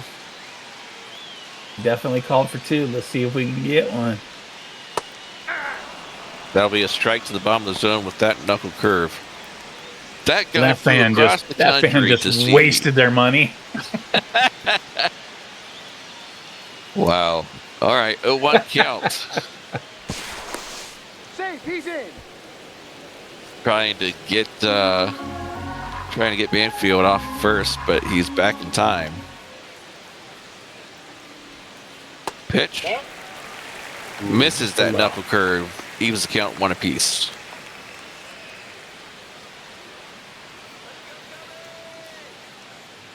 The wind up in the pitch. Hits it left hand side, base hit. Blister to left field, throws it in quick. Does Frank Franchise. And runners on first and second now with 2 away. Not a home run, but definitely a very effective at bat. Stays back on it, dishes it into the opposite field. 2 on, 2 outs. Here we go. Leathers up to bat. Having a quiet night so far, but looking to change that. Doesn't get the call on that knuckle curve. 1-0 count.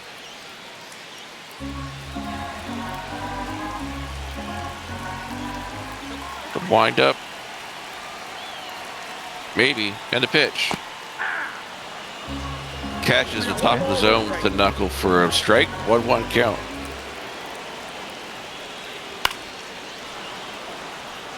Catches that knuckle, fouled back though. 1-2. Banfield on second with his speed. He could possibly tie this game up if it's hit into the outfield. Yep. Smacks it. Deep right field. It's going to be deep enough though. Oh, he catches it out against to the ivy. Biff Markham with the catch. Saves a run, maybe 2. Oh, that was close. That one hurts the Cubs as no runners come across. 2-1 still your score. Everybody in the Cubs locker room was like, ah. Oh. Well, Rocco McLovin comes up to bat here in the top of the 7th. Still got Samuel Steger on the mound. Slender Man. Yeah, he does look unhealthy. Need somebody get that man a hot dog. Oh, excuse me. Sorry, I had the yawn. This game is one? starting to get game's starting to get boring. No runs been scored here in the last few innings. 1-2 count now to McLovin. Lamb's in chat with the boo. Who is she booing? Probably the ball not going over the fence. Probably me calling this game because she hates my guts. Yeah, why would Clams be rooting for that? Down the line. That's a base hit. That's fielded by Banfield, thrown in. Still kept it first. Rocco still not pushing that double. Still not doing it. That's the second time he's hit one deep and stayed on first.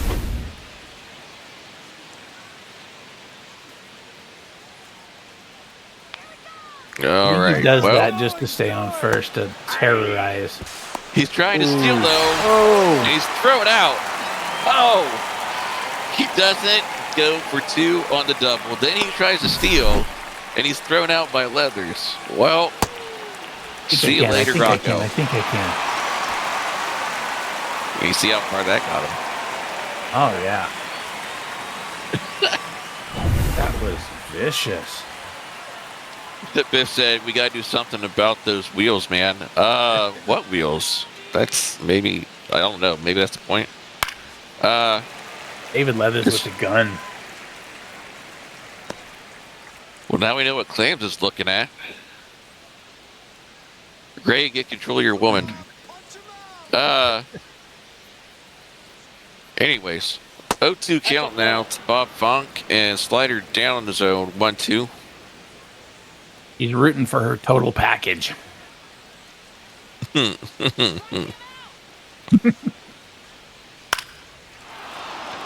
that's another one. Let's see if he goes for second. Side. All right, that's going to be fielded by Banfield. Throwing into second. And that's another single, this time by Bob Funk. They definitely fear that left fielder. It's getting comical how few times these cards are going for extra base hits.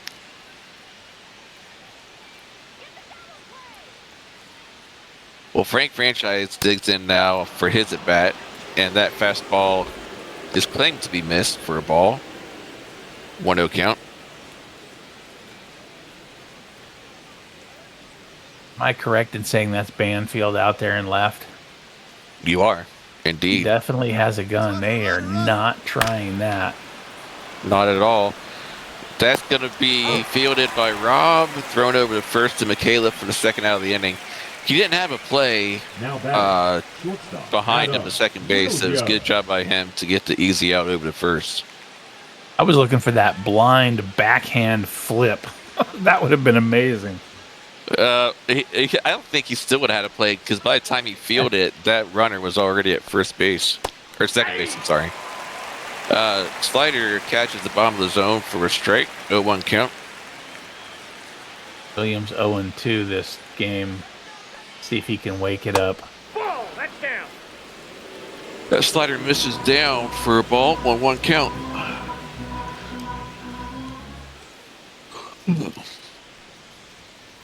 Ball 2. That fastball misses again. 2-1. Well, with first base open, 2 down. They can afford to walk him. They can afford to, but doesn't look like he's wasting any time as he gets that changeup right down the middle for a strike. 2-2 count. See what Slenderman brings to the plate now. The count's full. Oh, Gets a slider outside for a ball. 3-2 count. Calvin Klein lurking on the all-base circle. that's a good word, lurking. He's definitely chomping at the bit. Yes, indeed. And the pitch. A chopper right over to the shortstop, over to Michaela for the third out.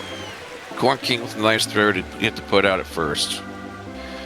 Your 6, 7, 8 hitters due up in the bottom of the 7th inning.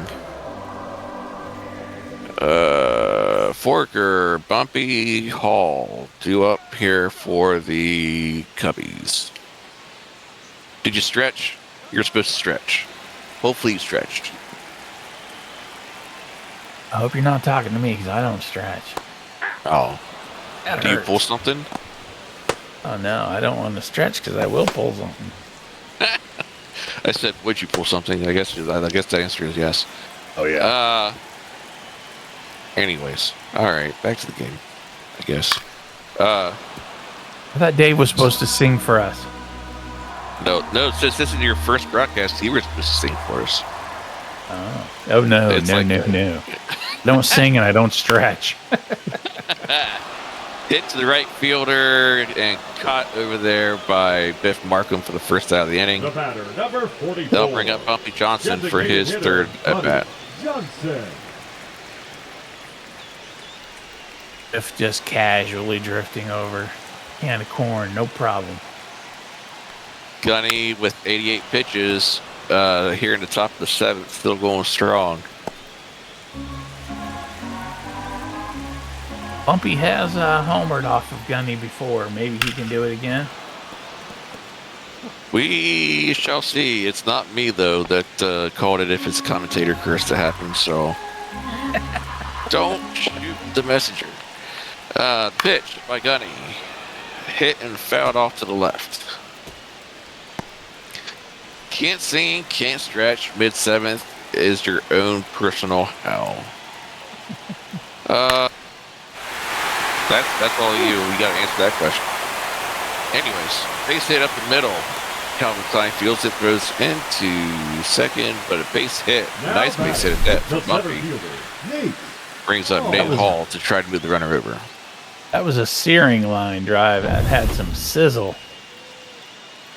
And Oh, and that'll that is chase it. Gunny away from this game. Good outing by Gunny, though. 7+ innings, or 7+ innings of 6+ innings of work for him tonight. 6 1/3 of Now 1-run pitching baseball. for St. Louis. And they'll bring in Number Ryan 64. Fernandez in Ryan relief for the Cardinals. Fernandez. Ryan Creek, Fernandez. he had a lot more than 72 pitches. He had. I think he it was right almost at about 90. 70. He was about Was he? 72, yeah. I thought it was more than that. Anyways, all right. Well, anyhow. Ball 1. Takes the ball up and out of the zone for 1-0 count. 1 for 2 tonight with a single.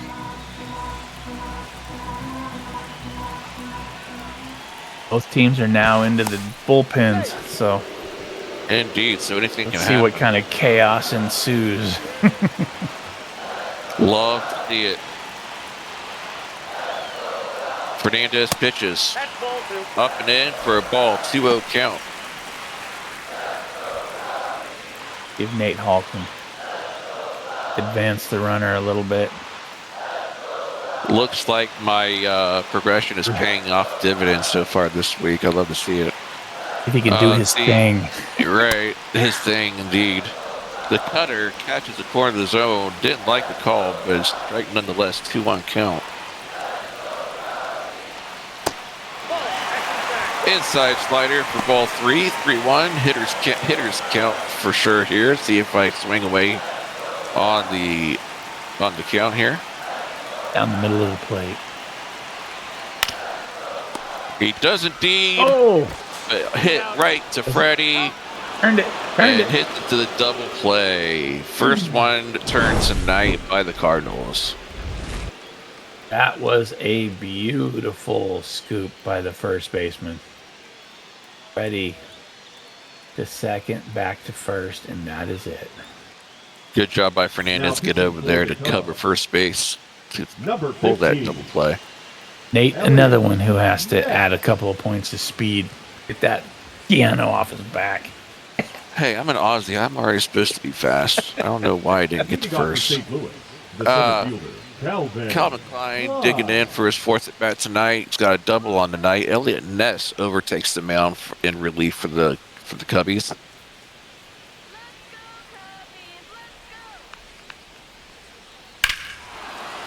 A hit that sounded good. To left center field.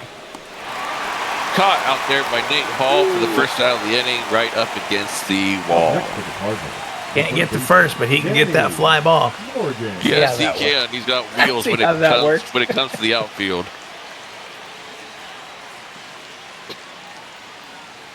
Got to keep this game close, and definitely wasn't allowing Calvin to get on base with that hit. Ball down out of the zone for a ball. 1-0 count. Biff Markham's in chat dreaming again. That had no chance at all. Not when I'm in center field. Really? 1-0 count. Curveball right down the middle for Danny Morgan. 1-1 count. Danny's 2 for 3. Let's see if he can add another one. Swings and misses a sinker inside for a strike. 1-2 count. How was that swing? The pitch misses the sinker down for a ball, leaving the count at 2 apiece.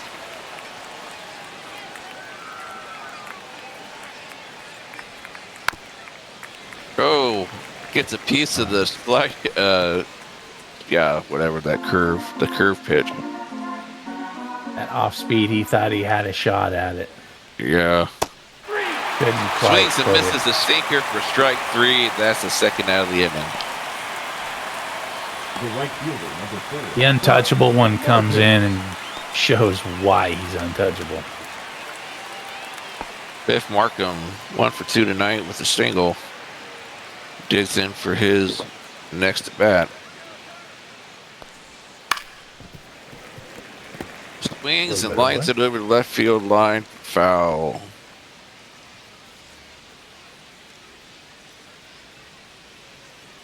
Cubs have 2 more shots at this. Yes, indeed. Bottom 8, bottom 9. Let's see what we got. Bottom 8, 6 more out. 1-run game so far. Grounded to Michaela. Jogs it over to first for the third out, and that'll do it for the Cardinals. Good reaction by Michaela to scoop that up and make that play. 2-1 score line. 9-1-2 hitters coming up for the Cubs. That means Rob will be leading things off with Ray and Banfield to follow.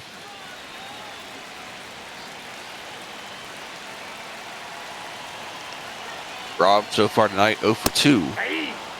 Swings and misses the fastball for strike 1. Oh dear Lord, there is King Large getting ready.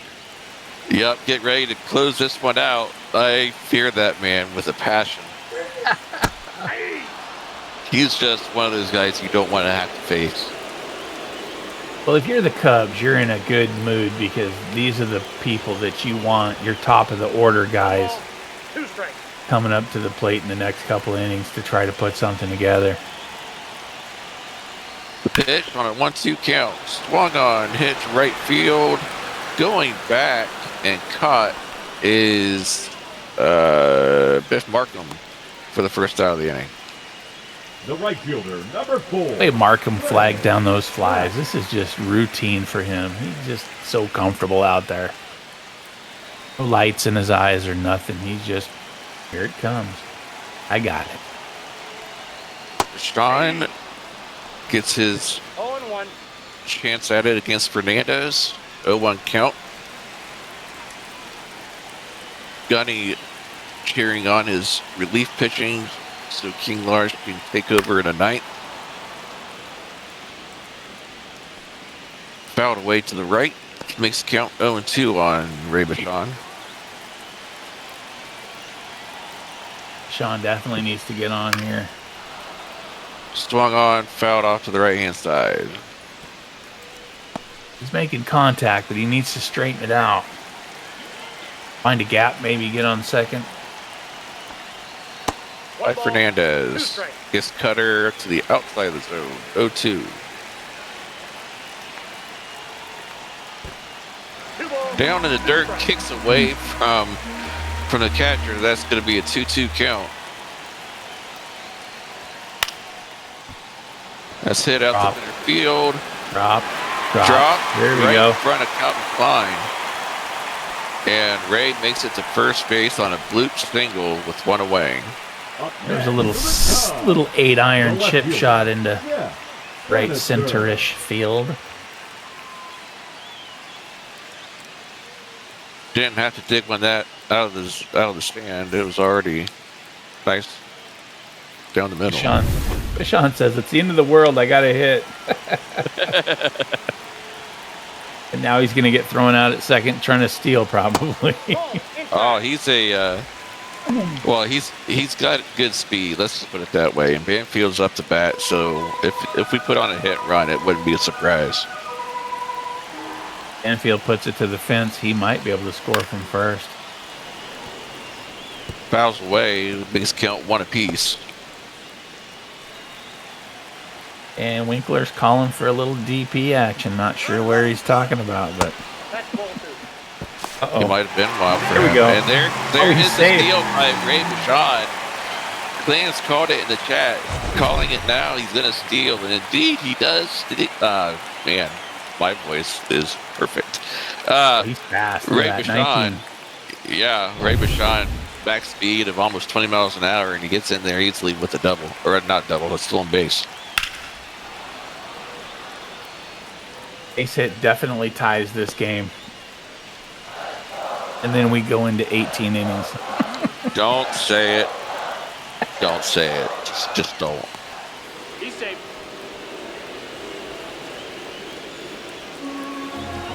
You also lead the league in what? 0 for 8s. 0 for 8s. I gotcha. Talking to Ray. I see what he's saying there. Now batting, shortstop Cornelius. King. Struck out on that missed swing by Jeff Banfield will bring up Born King with 2 outs. And they're gonna go for a 4-pitch save for King Large. Oh, here comes King. I bet you that's what they're doing. Are they going to 4-pitch save. Or 4-out save, I mean. Yep, there it is. Yep. King Large. King Large will come out to try to get a 4-out save. Number 69. Who's he got to face? He's going to face Corn King here in this inning. And then... King versus King. Yep. King versus King indeed. Little king on king action. Nope, that's the ball. Up and in with the slider for a ball 1-0 count. Should Large get Corn King out, he would face Krieg, Leathers, and Michaela come the 9th inning. Nope, outside. splitter outside the zone for another ball, 2-0 count. Something I've also noticed is a lot of these pitchers, they're definitely playing conservative. They're not swinging at a lot of stuff out of the zone. Corn Fed versus Corn King. I just saw that in chat by Danny Morgan. That's hilarious.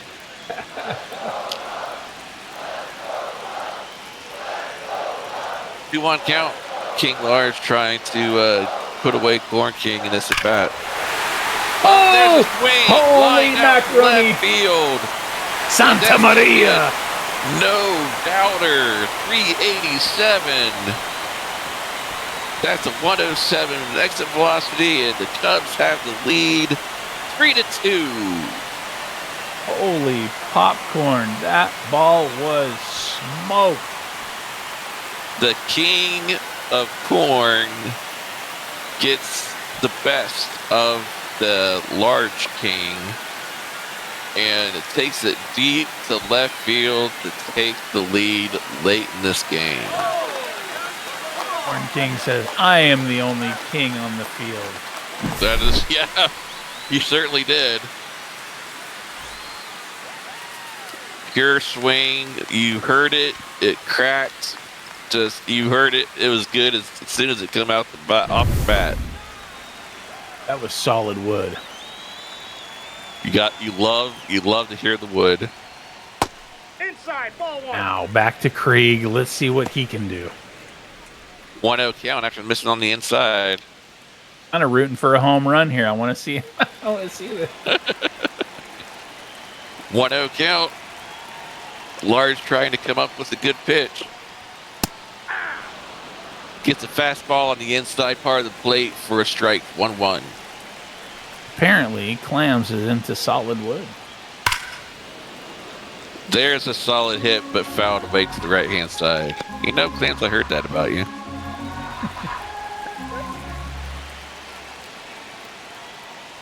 1-2.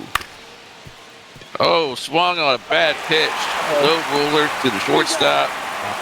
And gets the out over to Freddie. But not before damage is done off a 2-run homer by Corn King. Off just a monster of a home run out to left field. And King Large knew it as soon as he heard it come off the bat. Oh, yeah. As soon as he released that pitch, he knew it. And here comes the Cubs closer, Skip Tumaloo, to try to close things out here for the Cubbies. Skip Tumaloo. You see his repertoire, fastball, and a couple of off-speeds to try to end things here for the Cardinals. We got 4, 5, 6, though, coming up here for the Cardinals. Freddie Flash leads things off here in the top half, of the ninth. Ball, that's high. Skip has missed with his first two pitches, 2-0 count. Solid hit, but veering off to the right, foul ball. Just a little bit late. 2-on count. Right down the middle with the fastball. Freddie was his pitch. Want that one back. That was his pitch. And a fastball on the top corner of the plate for strike 3 and 1 away. 2 outs left for the Cardinals. Didn't look like Freddie agreed with that call, but it doesn't matter. He's walking back to the dugout. Yeah, he didn't agree with that at all. A little high and outside, but... Yeah. Bruce Roberson takes his crack at it to try to tie things up here in the top of the ninth. 1-0 count. Pitch. Gets the slider to catch the bottom corner of the zone for a strike. 1-1.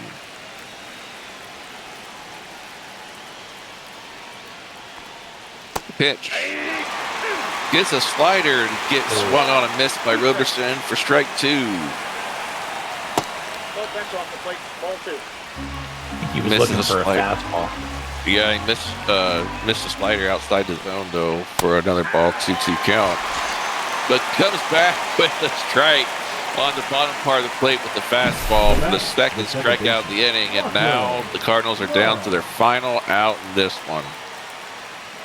Tumalo is looking good. He is sitting him down. Tumalo. Tumalu. Yeah. 0-1 count now for McLovin. He is the last hope now for the Cardinals.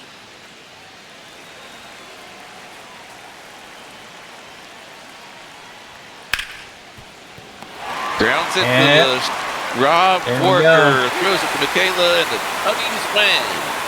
The stupid Cubbies win. I mean, the Cubbies win.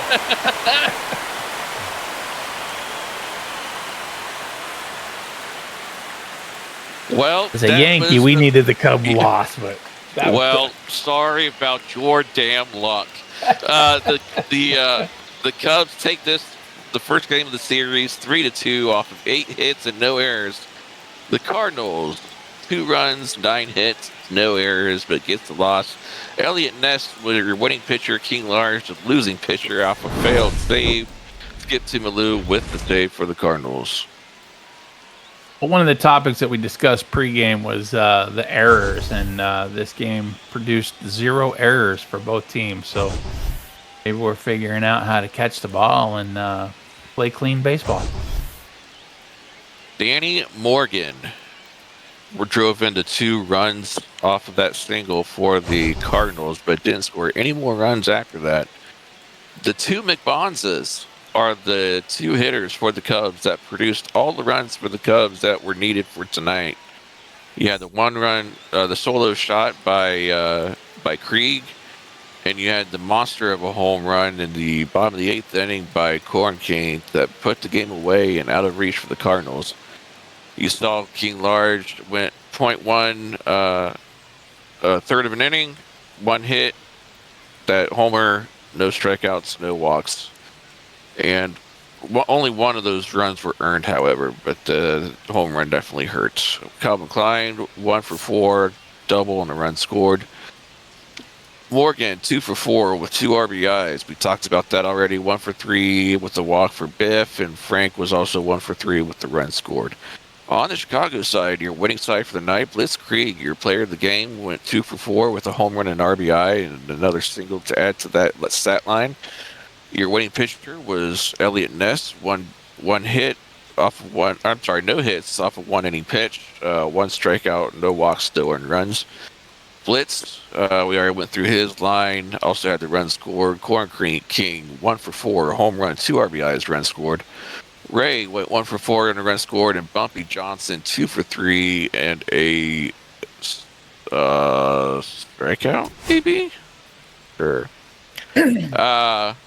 You see your batting stats there for the Cardinals. Calvin Klein had a double, 2 RBIs for Danny Morgan, and Bob Funk grounded into a double play.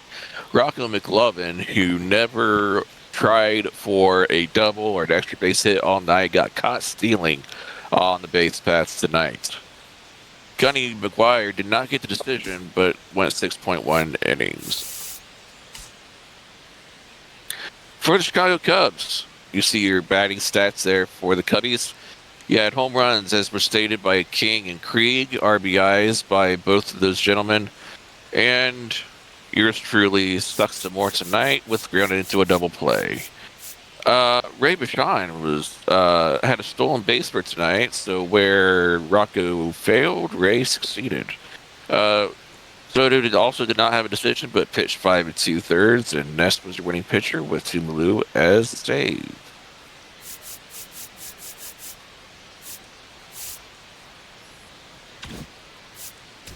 So I saw a statement in the chat by Krieg. If the Cardinals would have been more aggressive on the base paths on those deep shots to the corner and go to second, maybe they score a few more runs. Could have been a very different game indeed. That could have been their... Coulda, woulda, shoulda. Could have been their downfall indeed. Looking at the home runs and the footage of those home runs as we go throughout this this play-by-play section, you had had the one by King, and you also had the one by Krieg. Looks like you had the one by King was 387 feet. I don't think Krieg's was anything over 400 either. No, it was 3. Yeah, it was mid 3, low 3, something like that. Damn, we had 100% capacity. 373 on the home run. Yeah, we had 100% capacity in Chicago. Shut up, Ray. Nobody wants to hear you. Anyways, I believe think so. so. Yeah, I think so. Ed Drummond, your sucky ass umpire, but still called a decent game, and the Cubs won. Doug, sir, it was a pleasure calling a game with you tonight. And oh my god, I was nervous as hell. It was a fun time. Any final thoughts on this game before we turn it back over to the Godfather himself? Dude, I felt bad because there were certain times where it's like you were, and I was like, I kept cutting you off, and I'm like, ah. No, you're good, dude. I need cut off sometimes. You'll get the timing down. Sometimes it just happens because the segues happen quicker than you think they're gonna go. But Doug, you were great tonight, bro, especially for your first time. Oh, thank you, dude. Thank you. It was fun. It was indeed. All right. Now, can I go get some Twinkies? Yes. Go get some Twinkies. I didn't want to give them to you until I saw how well you did. Oh, okay, correct. Clams, so there you go. I would get invited back. You absolutely get invited back. Doug, the final thought that Clams will leave us with. They talk so much. We're grateful for you, Doug. That's fucking great. Oh, Clams, I appreciate it. It was a nice change of pace. Clams told me to just shut the fuck up. All right. Anyways, for Doug Day, your Twinkie man himself, I'm Nate Hall. I'm going to throw things back over to the Godfather and actually shut up and go somewhere. Hey, all right, Nate, thank you for the call, Dougie, as well. You guys did a great job. Actually, once you guys get together a couple more times, I think the two of you actually made a really good team. You guys played really well off of each other. So, Dougie, don't take anything to heart. You gotta pop your cherry somewhere and sometime, and you did it tonight in night 1, game 1 of week 6. So there you go. But for those of you who just joined, Pop your cherry hard. I was just gonna skim over that. So good. It felt so good. I was trying not to focus on that a lot, but all right, Nate, thank you, buddy. All right, Dougie and Nate, thank you, bro. Appreciate you guys. Biff Markham, were you fucking with me? Hold on, I was talking about the predictions. I didn't do, bro. That wasn't me. That's that's whoever else. I thought you were talking about Biff Markham. I thought you were talking about the one in the mob server. So. I also see Corey. I see a DM from you, but I can't read it yet. I got to get this going, and then I will respond to you. But for those of you who missed it, Corn King was the hero in the king on king action. Put the Cubs up 3-2, and that extends their lead. So now, I think the magic number's just 1 for the Cubs. If they win one more, they will solidify that third seed. But let's not get ahead of ourselves because technically I think the Cardinals can still catch the Orioles. So the Orioles have a lot to play for here, as do the Yankees. And it's going to be fun if things come down to the final night for all of these teams. So jumping in the booth with us now, doing play-by-play, none other than Ray Bashan, your AACL Broadcaster of the Year, seeing if he can repeat here in the MOB. Ray, what's up, buddy? How you doing? Yeah, two things I just heard come from Dave's mouth. King on king action. Never thought I would hear that come out of his mouth. But usually when I think king on king action, I think me and Dave in the booth calling a football game. There you go. I thought you were going another way with that. I had to throw you for a loop. Also, big props to Nate and Doug Day on that previous game. Yeah. It was like listening to me and Yogi just go off on an AACL football game, man. It was great. They literally just complimented each other really well, I thought. Also, Boston just beat Cleveland 11-7. Fuck yes. Man, the good news just keeps on coming. Your sidekick for tonight in the booth here for Game 2 between the O's and the Yankees is Special K, Calvin Klein in the house. Keith, what's up? How does it feel having to share the booth with me, Ray? You looking forward to it, buddy? I've struggled before. I'll do it again, motherfucker. Hey, we have a prediction in the chat real quick. Who will score first in this game? Hold on, I gotta get my phone so I can do it on my. Who scores first? I'm gonna say clams with Ray. Oh, that's not what it says. Never mind. Hold on a second here. Oh, fuck. I thought it was an open-ended question. All right, here we go. We are in New York, Yankee Stadium, folks. Ray and Keith, quick, like 10 seconds apiece. What do you think is going to go down here tonight? Yankees fall flat on their face like always. Keith, help me do the math real quick. So the Cubs and the Yankees have the same record. Now the Cubs have a game up, but they also have the tiebreaker. If the Yankees lose tonight, is that the magic? Does that solidify the magic number? It does, right? I think it does because even if they both won, I believe so, yes. Because even if they both won the next two nights, or if the Yankees won two nights and the Cubs lost one, then they'd be tied and the Cubs would still have it. Does that sound right? Well, I think if the Cubs lose, the Cubs won, so they're game up. Plus they have a tiebreaker, so they're literally 2 games up with 3 to play for the Yankees. The Orioles beat the Cardinals in their series?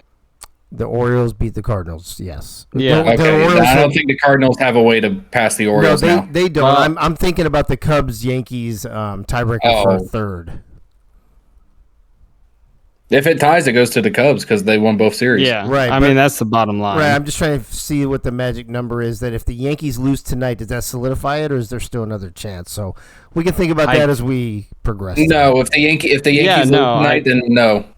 Yeah, no, they can still win 2, and then the Cubs lose the next 2, for example. Yeah, so then that would cause a tie, and then the Cubs would win that tie. No. If the Yankees win 2, you're right. If they lose today, you're right. Actually, yeah. Fuck, I hate when Ray's right. All right, let's just move on. The Yankees need to win out, and Cubs lose 2. There you go. All right, here we go. I'm gonna let you guys take this over. It's all ready to go.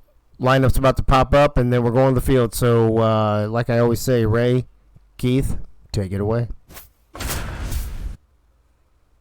Ladies and gentlemen, boys and girls, the nightcap of the MOB here. As you heard the Godfather say. Listen, he's old. Come on, man. He's old. You are so fucking fired. You are so fucking fired, I swear to God. The Godfather sitting here saying my name is Ray. Over next to me is Mr. Klepto, apparently, as we figured out a new name for him. And I mean, this is a tight matchup for the Yankees. This is a tight matchup for the Yankees this week. They just saw the Cubs take Game 1 against the Cardinals. Sorry, not sorry there to my partner.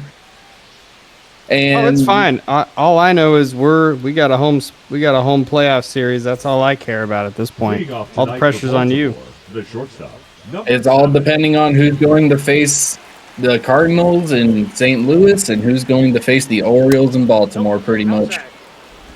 As Dave Dirtbag will come out here. The Yankees, like I was saying before, they are needing to win out, and the Cubs lose the next 2 in order for them to solidify their trip to St. Louis.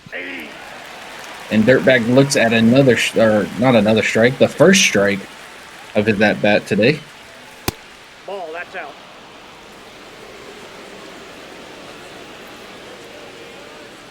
Lisa Pinky, always a dominant pitcher here. Dave hits it to the right side for a souvenir for these terrible fucking Yankee fans. Just go ahead and run and get that ball back, Dave. They don't deserve it.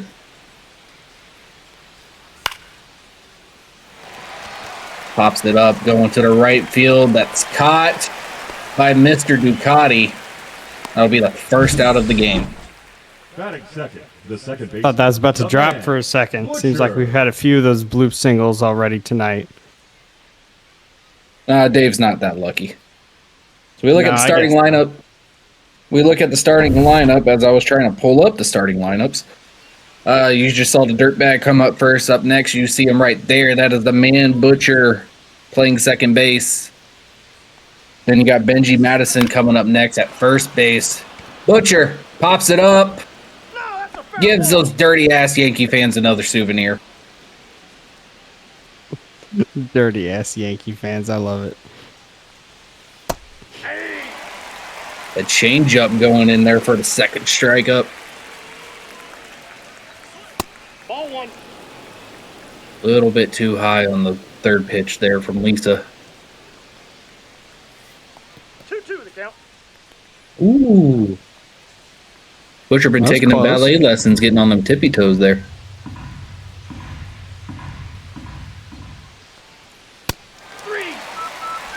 Strikes him out. 97 in the fucking box. The first strikeout of the day for Lisa Pinky. Had to finish on a heater, it felt like, after going with those two off speed. This is a man that's dangerous on when he's at bat, can literally hit it into the stands whenever he fucking feels like it. Benji Madsen. As y'all said earlier during Mondays in the Mob, is 0-7 on that. I believe it was game one against the Cubs. Almost got him confused with being a dirty ass Yankee. His 0-7 on game one kind of ruined his batting average, and he'll start off here with an 0-1 as a ground out to first baseman there. Coming up for the Yankees, Doug Day, Mike Churchill, and Bullet Belitsky.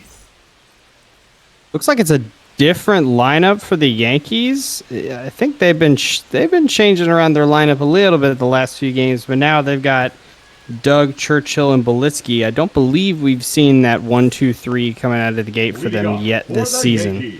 But that's interesting, putting two of the guys with the highest averages just to get on base right away and then let the big dogs eat. Try to start it off fast and hot for the Yankees. Doug Day, obviously your first baseman for the Yankees. Second batter coming up here soon is going to be Mike Churchill, the left fielder. And the third one is Bullet Belitsky, the shortstop for the Yankees. Doug Day started off his commentating career here in the MLB. Almost just got hit in the damn elbow. I guess Chris Lee didn't like his commentating in the previous game. Doug Day pops it up, runs out the right field. That's Anastasia is back there to grab it for the first out. Again, you look at the Yankees, .248 average last season. That doesn't really matter because there was no last season here in the Mob. Take a look at the rest. Look at number 4 right there. He is a home run danger that is known as Joseph Delaney.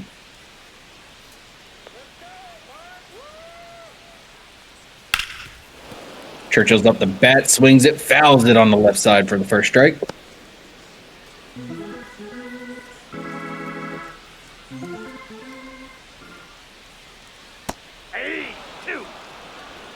With a nice screwball there to get it. Churchill and I believe it's Belitsky are the ones that I always get confused on this Yankees team because they have the same fucking hairstyle. Chris Lee will get his first strikeout. Churchill just caught winging at bumfuck nothing. Up next, Bullet Belitsky. High heaters so popular in this league, but it's probably because they work.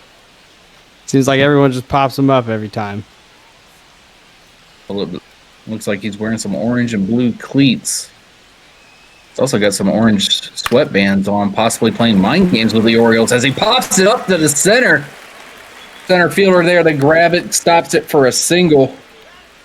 Well, the mind games worked. That'll put the Yankees up with the first hit of the night and the first guy on base. Up next, that is the... Oh, shit. What happened to my phone? There's the third baseman. That is Joseph Delaney. And again, just like Benji over there on the Orioles, you give him that correct pitch that he wants, he will take it yard. Yep. As he will like to brag about. Sorry. Yeah, this is that guy that you just want to get past in the lineup, and then you feel okay. It seems like. Oh, those are the Mets colors. You are correct, Dave. I was about to call him a fucking Florida Gator. Ooh, Chris Lee's throwing 100 now? When did that happen? He threw 100 a few pitches ago. Yeah, he's been getting up there. Mr. Greg Soto, welcome in a new member to the 3-digit club.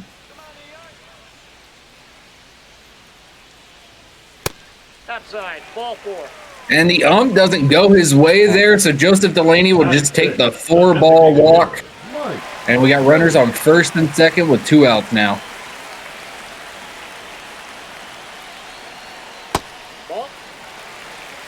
And we'll go 5 straight balls as Twin Screw comes up to the plate. He's going to be the designated hitter for today. Twin Screw with 2 RBIs on the season. He could really use 1 or 2 more right now. Private Clams, this is in New York. I don't want to fuck his wife. His wife is probably looking like a sewer rat.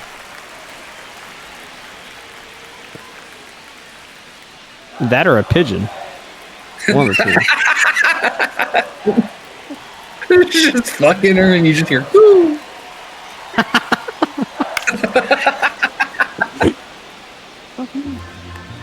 First time chatter, Bagel. Welcome into the stream. Don't know what WSP means, but all right. I think that means what's up. Oh, does it? Okay. Ooh, Twin Screw pops it over into the right field. Anastasia's there to grab it. Going home, can't stop.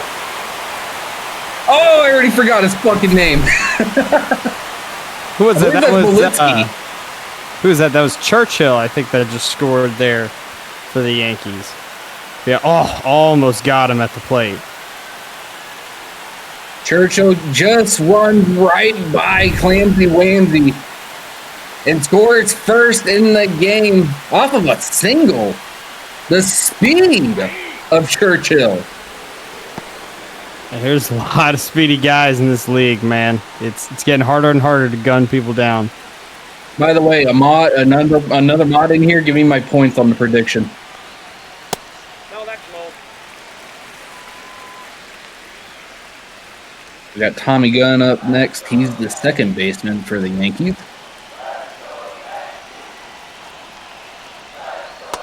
Ball 2. Through ball going way too low.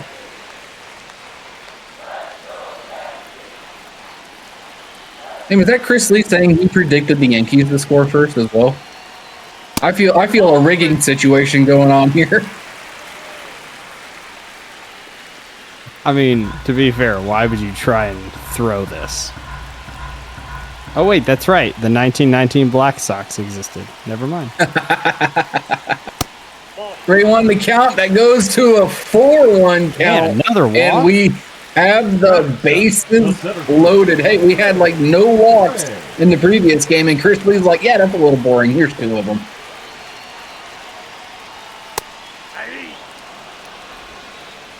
We got fucking Ray working the center field for the Yankees tonight. Starts it off with a strike. This is an interesting part of the lineup where the 6, 7, 8, 9 hitters are all below the Mendoza line on the season. So this is the part of the lineup that I think really needs to step up this week if they're gonna win this series and jump the Cubs. Fucking Ray, the one of 3 people here in the mob to run the Ricky Henderson archetype. The other 2, of course, being Ray Bashan and that fucking dirtbag.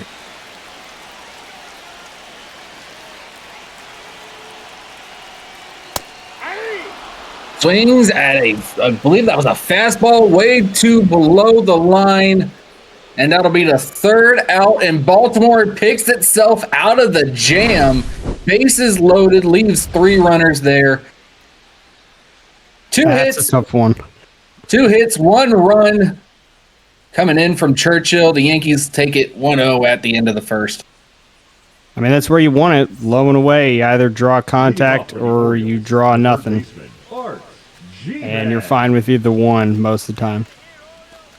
And I'm just now looking up at this Orioles lineup for the first time in forever because I think this is like the first time Dave has ever posted the lineup. The Orioles have 4 switch hitters. Yeah, That's crazy. I believe they're the only team that has really utilized the switch hitters for the most part, and it's been off and on for them. I think this season. Is that Ed Drummond back? Is that Ed Drummond back there again?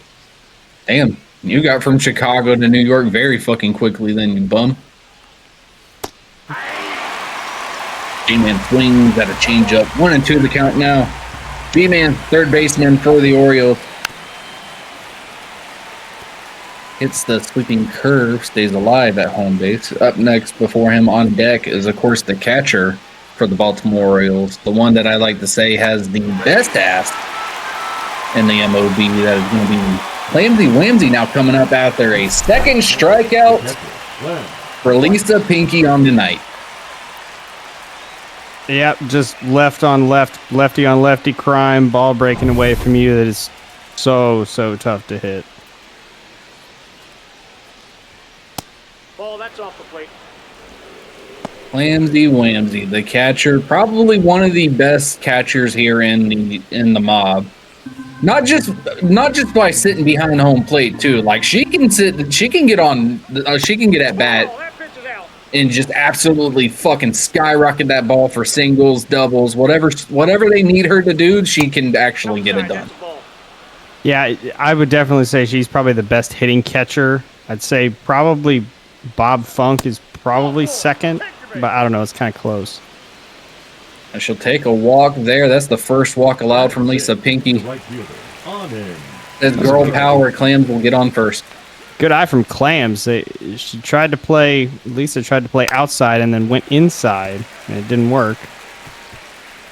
Bunt attempt by Anastasia that goes foul behind the catcher.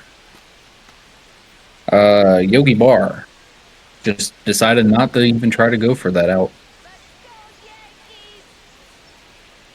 Clams is already begging for Anastasia to bring her home. Sweeping curve doesn't find the mark. 1-1. So now she's not showing bunt. Interesting. Ball, inside. Another sweeping curve for a ball. Ladies and gentlemen, if you're tired of hearing about it, good fucking luck, because I'm not going to shut up about it. Anastasia, the only one in mob history so far, will pull off the grand slam. Never would have guessed it would have been her to do it. Count is 3-2. I'm with you. She was struggling a little bit on the season going into that week, but didn't matter. All it takes is one swing of the bat. 3-2 full count. Swings, fouls it off to the right side, but more importantly, stays alive.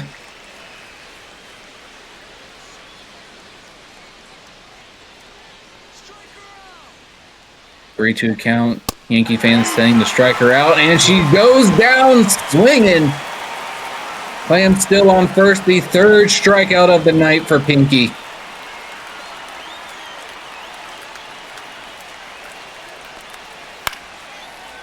So we got Doug Britton, who just pops it up, and before I can even say anything about Doug Britton, that's going to end the top of the second with the Delaney catch at third. Leaves Clam stranded on the base. Coming up next for the New York Yankees, Yogi Barr, Ducati, and Doug Day restarts the lineup. Leading off for the Yankees, the catcher, Yogi Barr. I wasn't able to listen to the entire mob on Mondays. Does Yogi Barr have the lowest batting average now, or? He does not. I believe it is Doug Britton that has the lowest. I want to say Yogi's third. I believe it's Britton and then David Leathers and then Yogi. Okay. Yogi tries to shut me the fuck up, but it goes foul to the right side.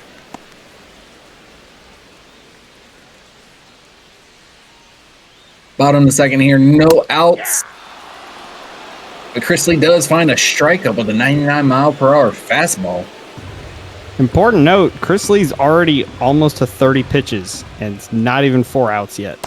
2-2 to count. There's a screwball going for a 2-2 count.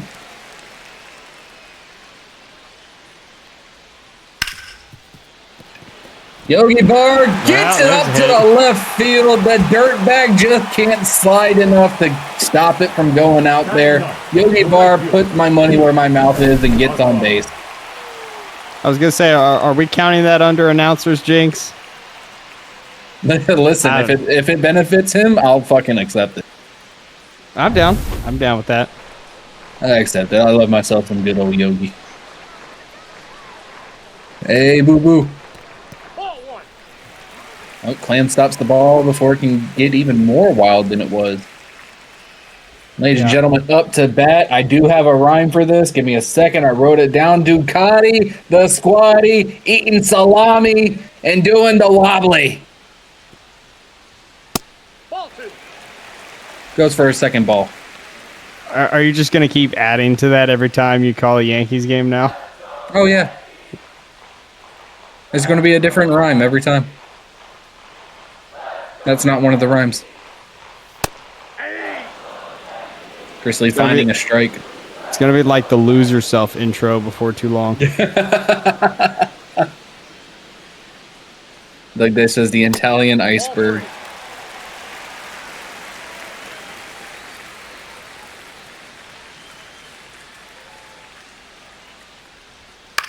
Three ones the count. He swings. It goes foul to the left side. Did have an extra strike to spare anyway, so shut this thing down now.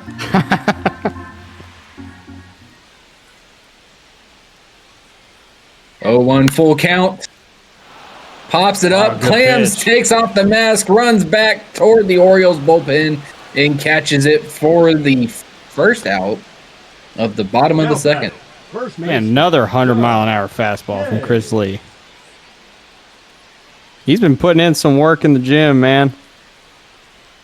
Stop rhyming now. I mean it.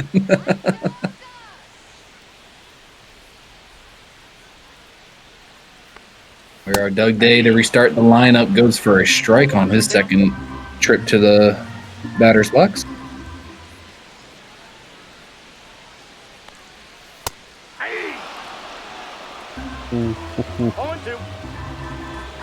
Throwing heaters with a slider, ain't he? 0-2. Not gonna look toward the ump to try and call that one. It's a ball, according to the home umpire. I almost said empire. What the fuck's wrong? Well, that might be a first. Drop pickoff attempt. I think I've seen that a couple of times in a Cubs game. Not entirely sure. I mean, it is Michaela. Swings! He's not even going to try to run the first. He's just going to accept the out. That's going to be another strikeout for Chris Lee. Now batting, the left fielder, Mike. We only got 3 up, 2 down right now. And coming up is Mike Churchill. Empire strikes out. That's a good one, Doug Day. I might steal that later. Twist and shout. Are we rhyming again? What the fuck's going on here? Boy. Uh-oh. Second straight strike up slider going 88 miles per hour past Churchill. Didn't even remove the bat off his shoulder.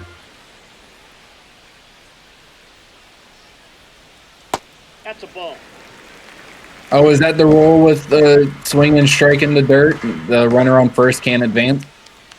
That makes sense. That's a good question. I don't know. Oh, good pitch. And Churchill just decides to keep that bat on his shoulder. That's a backwards K for Chris Lee. Not for you, Calvin. I apologize. That'll be the end of the second. Yankees retain their 1-run lead. Leading off for Baltimore, the designated hitter, Michael Winkler.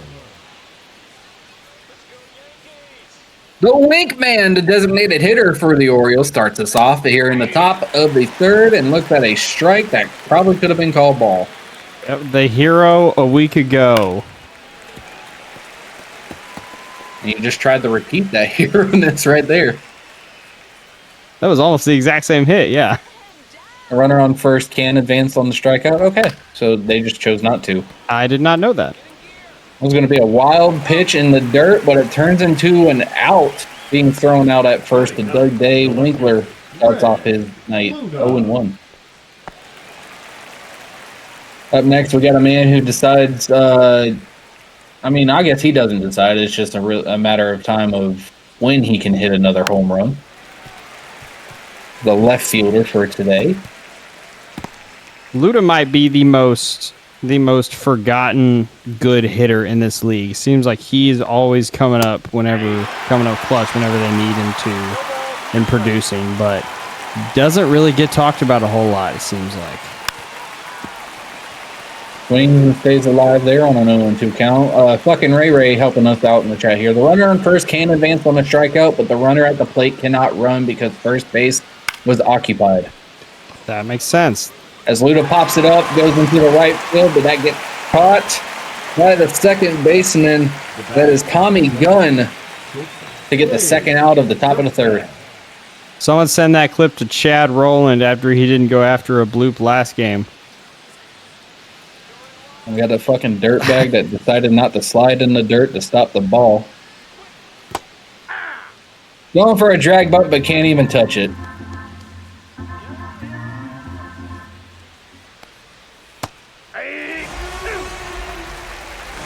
Lisa's just making him swing at everything, huh? Go with the heater right now. Oh, no. Didn't. Tries to get him to bite. I was just waiting for her to blow him away. Oh, swings at it in the dirt, Yogi. Oh, Yogi overthrows first base. Gosh. Dave reaches on an error. Whoa. That throw was to freaking Mars.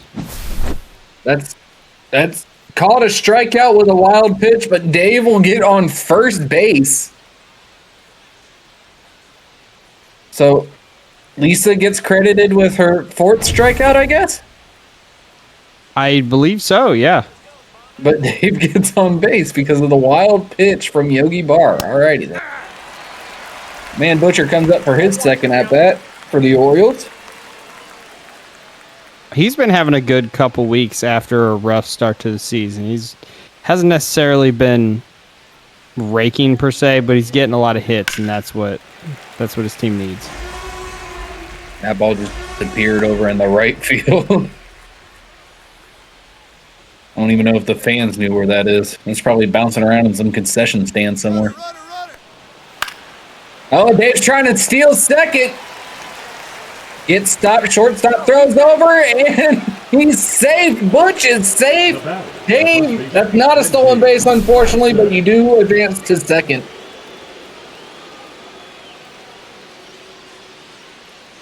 Not quite Derek Jeter. Pretty close, though.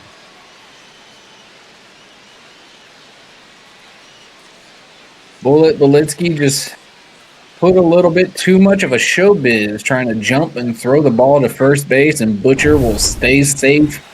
We got runners on first and second now with 2 outs, and you do not want to see this, man, when you have 2 runners on a base. 1-0. I feel like we've said this multiple times. Benji, if he sees 2 runners on plates, he's going yard. Seems like throwing heat at him is also dangerous, because if he makes contact with that at all, it might be gone for miles. Swings, knocks it up the middle. That should bring in a runner from second. And the Orioles will tie it up 1-1 when we got runners at the corner. We got Madsen at first, and we got Butcher at third with Dave coming in. Yeah, throwing heat to someone that knows how to hit, all they had to do is just make contact with the ball, and it's probably going somewhere, and it's going for a hit. And the stress can continue right now. Art G-Man's up to bat. We've seen what this man did just last series against the Cubs. Yeah, it's almost like hard to state how dangerous this 1-2 combo is right here for the O's. Our tied up game, top of the third, still 2 outs. Runners at the corners, 0-1 to count. Here comes the pitch from Lisa. That's a 95 going way inside for the first ball.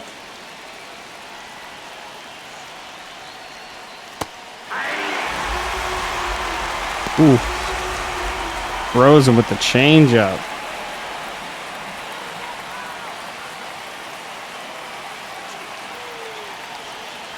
I try to give my daughter her insulin for what she just ate. 1-2 to count. That goes for another ball on a sweeping curve. Yeah, he was not biting. Don't worry, it's just her insulin. Yeah, he was not biting on that pitch breaking away, and then not biting on the high fastball either. Clamsy Wamsy on deck. If G-Man can get on base.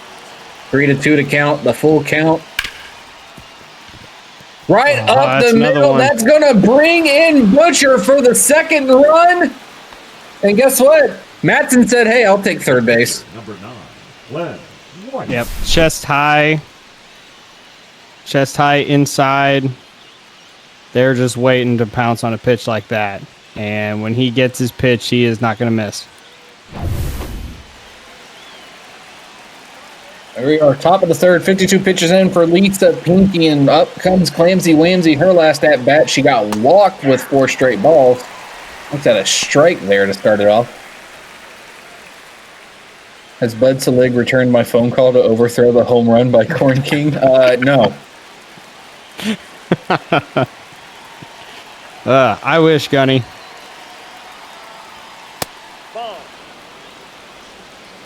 Fastball a little bit too low there. 1-1 the count now. All it takes is half an inning to change up the score here. And the Orioles take the lead by 1 now on the Yankees. And we're still not done. Yogi Bar says, my error really hurt. It wasn't technically an error, it was a wild pitch. But yes. Change up going 85 miles per hour. Finds the strike zone. 2-2 to count now. To claim the Wamsy.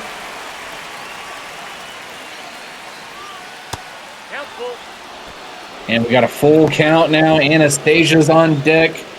Hoping and praying. Clamsy can either get a hit to bring in another run or just take the walk. Swings at a fastball she thought was probably going to be a changeup or a curve. And that'll end the top of the third, but not without a couple deuces of a run from Butcher and Dave Dirtbag. Orioles up 2-1 now. So, Ray, I saw a question earlier in the chat. I believe it was Leathers who asked what our favorite moments in the mob this season are so far.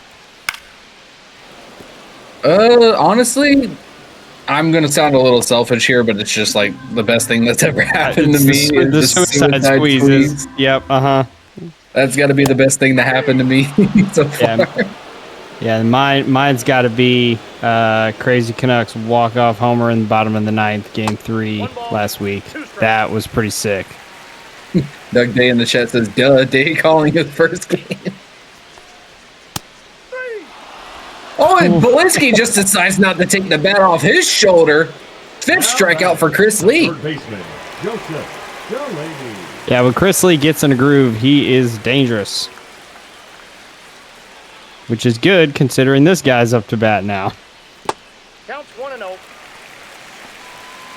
1 out, 1-0 the count. Joseph Delaney is up to bat.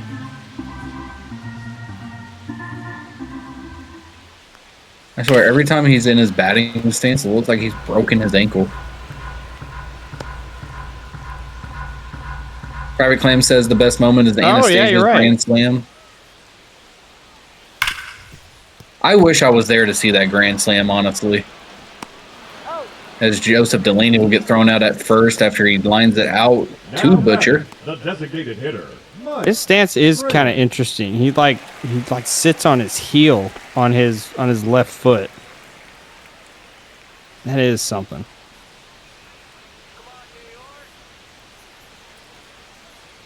We are 2-1, 2 outs. Twin screws up the bat. Looks at a ball on the first pitch there.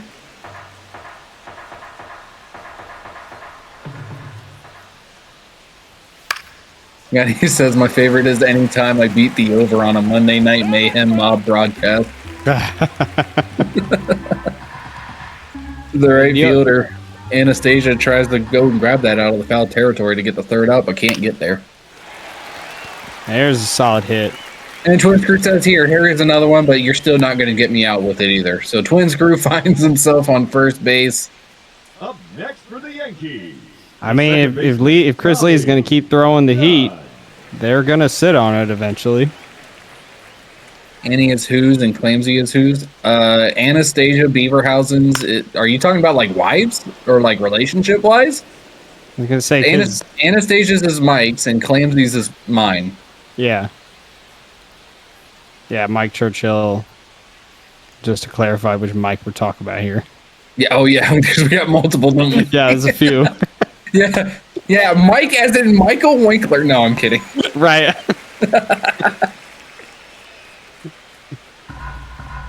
Oh, I'm sorry. Is that a bad thing?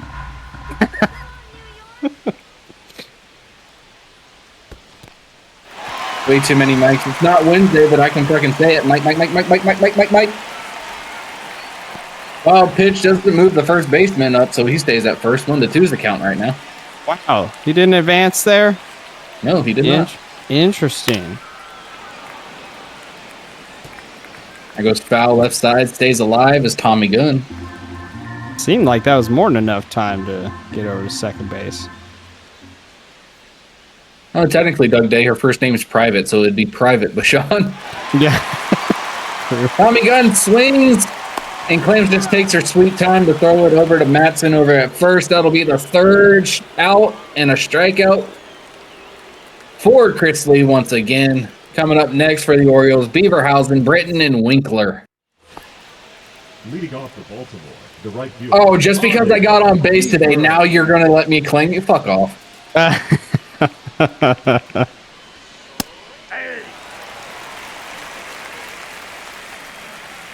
Listen, Michaela still claims Keith even though he doesn't get on. What the fuck?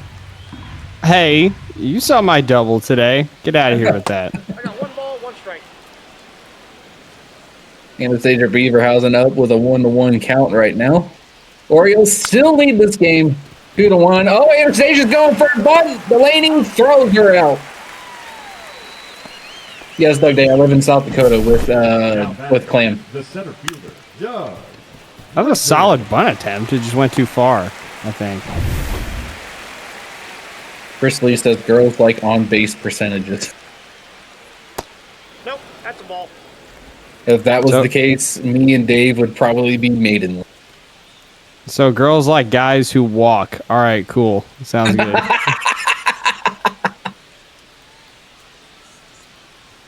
Well, yeah, you get back to that one song where they would walk 500 miles. And then 500 more. Yes. Well, yeah, that's fair. I mean, I lead the league in walks.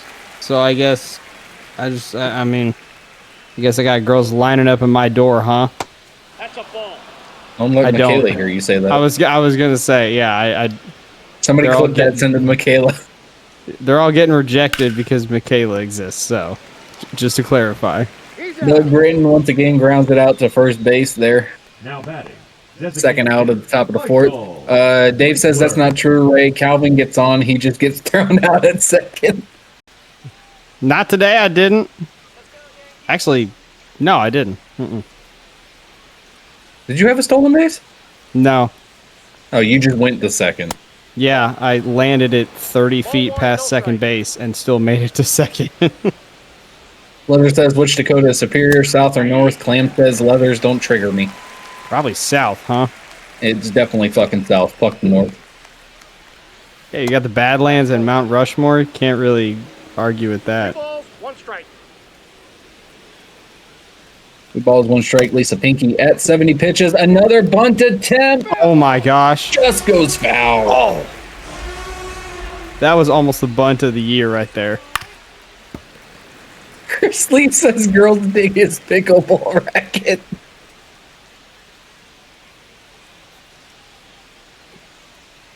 It definitely is better than the North Leathers. As Winkler grounds it up to the center, finds himself on base on 2 outs.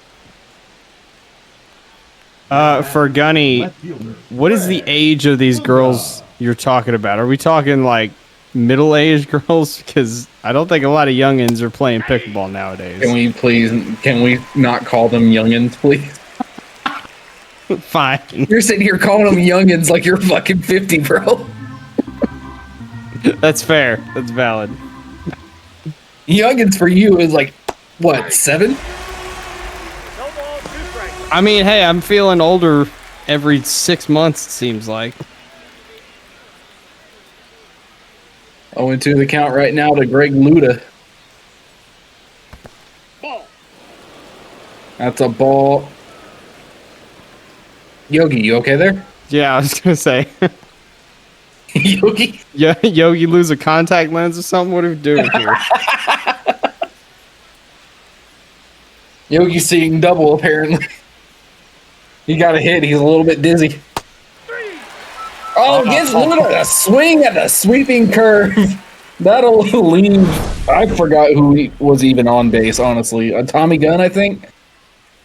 He's left stranded on first. We're heading to the bottom of the 4th. Orioles still up 2-1. Okay, hold on, Ray. Tommy Gunn is on the Yankees, not on the O's. Fuck, God, I'm looking at the wrong goddamn sheet then. Who the fuck was it? Was it Anastasia? I don't know who was on first. Nobody was on first. God, I'm losing it today. It was Winkler. Oh, it was Winkler. Oh, that's right. Fuck. See, this is why you have an analyst, folks. Fucking Ray goes for a bunt that goes way too far. Oh my God, she got on there. Yeah, that was picture perfect bunt. I think I had a bunt earlier this year exactly like that, and I got on. So yeah, that'll get it done. Hey Dave, we need to take lessons from fucking Ray on how to bunt.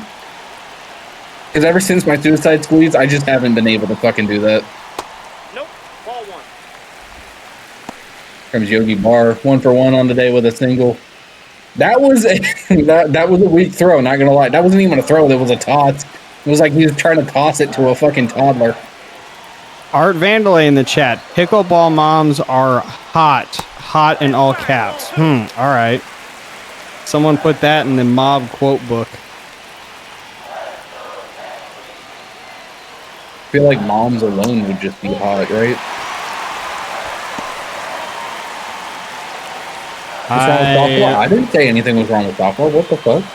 Doug Day said softball pitch. Are you trying to fix my statement there? No, I was just gonna say I'm gonna stay out of the moms are hot conversation. You trying not to get slapped by somebody? I mean, she is 3.5 hours away, so it's not like she could do anything. But yes, right. She will when she fucking sees you again. Right, He gets on base with a walk, though. We got 2 runners on base now. Yeah, that's dangerous. Especially considering the next guys up after this are Doug Day, Churchill, and Bullitt. Cotty pops it up. Center fielder's running over, grabs it. And the second baseman's going for third. He tags up and he will get there. Oh, that's a she. I apologize. I apologize. Yeah, it's Ray. It's fucking Ray. We got runners at the corners now. It's looking good for the Yankees to try and tie it as we got Doug Day restarting the lineup for the Yankees. Obviously, they have never played fast pitch softball. I have, and that shit is like, what the fuck? How do you throw a ball that fast? How do you throw a big-ass ball that fast? Mom upside down is wow. Thanks, Dave.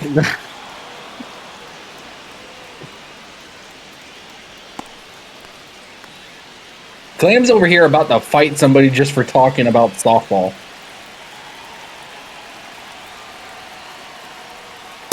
Ball in. I mean, hey, all I got to say is elite softball pitchers are probably more unhittable than elite baseball pitchers. Oh, Doug Day gets hit in the shoulder.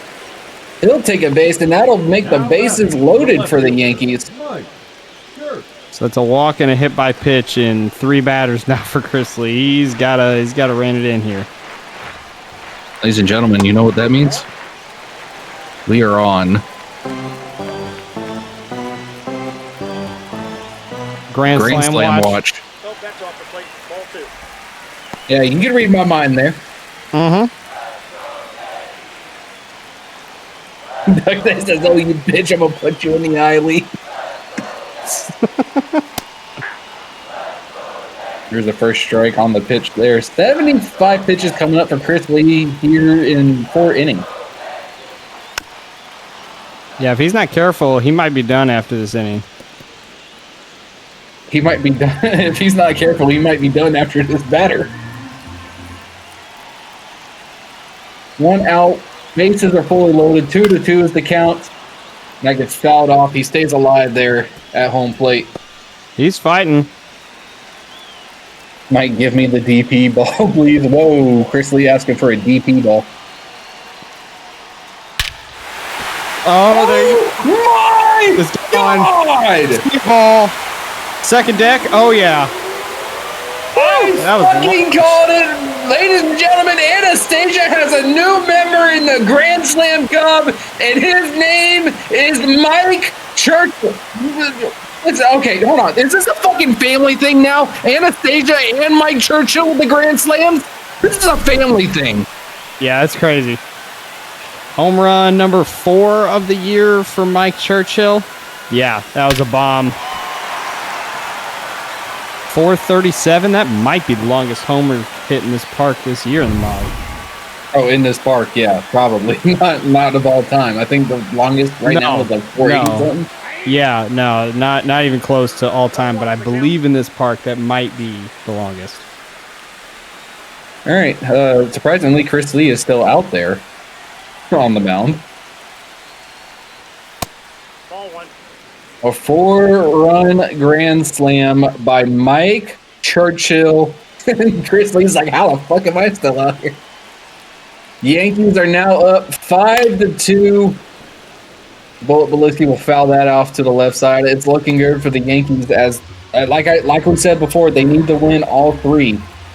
And the Cubs lose 2 in order for them to take 3rd in the rankings. That gets popped up. Dave decides not to even try and catch that, as Beliski will find himself on first now. Okay, hold on a second. Cubs are at 6 wins right now. If the Yanks go 2 out of 3, then they're at 7 wins. And if the Cubs lose their next 2, they're still at 6. So I think the Yanks at minimum need 2 wins. But if they sweep, then their odds are better. So I think that's the deal.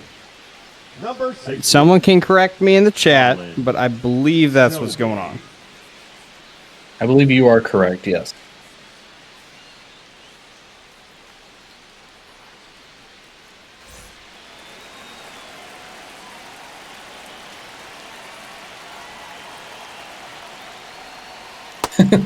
Chris Lee, great. Wait till I put the 6 runner on. Thanks, guys.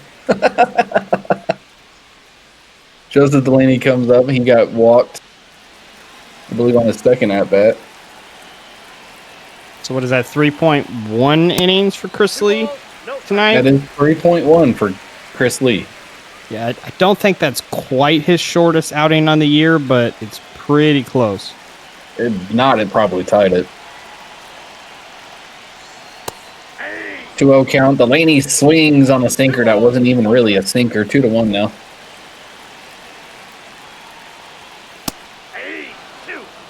Another sinker that's not really a sinker. 2-2.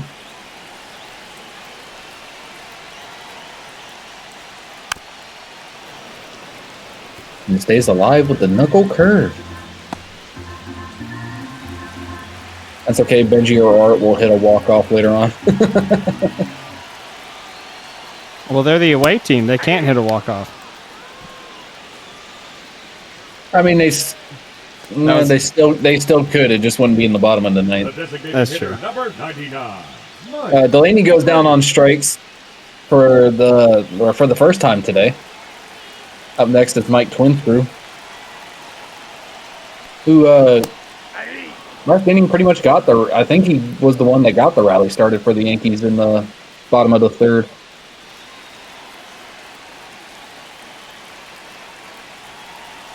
Yeah, it's not called a walk-off. It's called a go-ahead. Yeah, so Gunny in the chat, shortest outing of the season for Chris Lee. It is not. His shortest was 2.2 in Game 3 against the Yankees in Week 1. Oh, damn, 2.2? Yep, that's what I have written down. Orioles came back from 6-1. It's possible. That is true. If you are an Orioles fan, don't be discouraged. You did come back 6-1. I think the thing to keep in mind is that game was at Camden Yards. This is not. Mike Trinscrew pops it up going into center field. Center fielder's there. The catch it. That'll end the fourth, but not before Mike Churchill going yard for the second grand slam in Mob history, and he knew it. He wasn't even waiting. Just flipped the bat back, and look at Lisa. She's like, oh my God. Can't blame her. That thing was launched.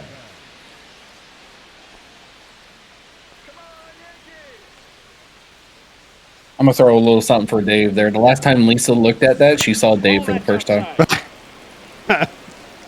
You're welcome, Dave. You're welcome. What, in that club out in Reno? Is that where it was? I don't know. Dave can correct me on that one. I get that look from her a lot.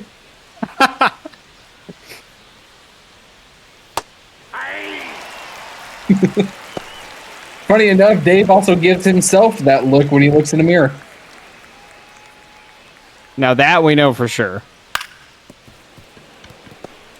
Dirtbag tries to go up. Center gets stopped. Oh! And Dave will reach on the single on an error. Oh, well, that doesn't count for Dave. But he does reach on base.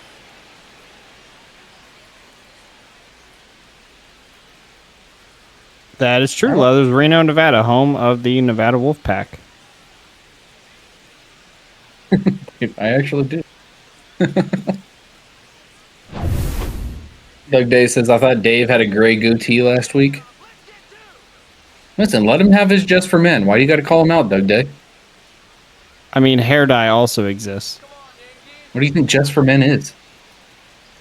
This. God damn it, Keith. Hey, listen, my dad doesn't have hair, okay? I've never seen someone use Just for Men, all right? That sounds like the shittiest excuse for having like a sad story. Like, my dad didn't have any hair. He doesn't. He hasn't since he was about 18 years old, dude. Man, Butcher up at the plate right now. Dave on first on an error. Dave's face is on every box for just for Dirtbags for a reason. Gosh, I'm trying to think of whose stance that is, who waves the bat around like that. Oh, there's plenty of them that waves the bat. Yeah, oh, I'm sure. Oh, Butcher going up. It's going towards center. And it gets caught by fucking Ray Ray out in center. And Dave will retain on first. Damn, she's quick for getting out there to catch that ball. Ray was motoring out there in center. Here comes Benji Matson, 1 for 2 on the night. That's what I was thinking, Crazy Canuck. I was wondering if it was Craig Counsell. I thought his was even weirder than that, though. But I don't know. I could be wrong. Swings, fouls it off. Either behind him or to the right side, but either way, it's a 1-1 count now for Benji.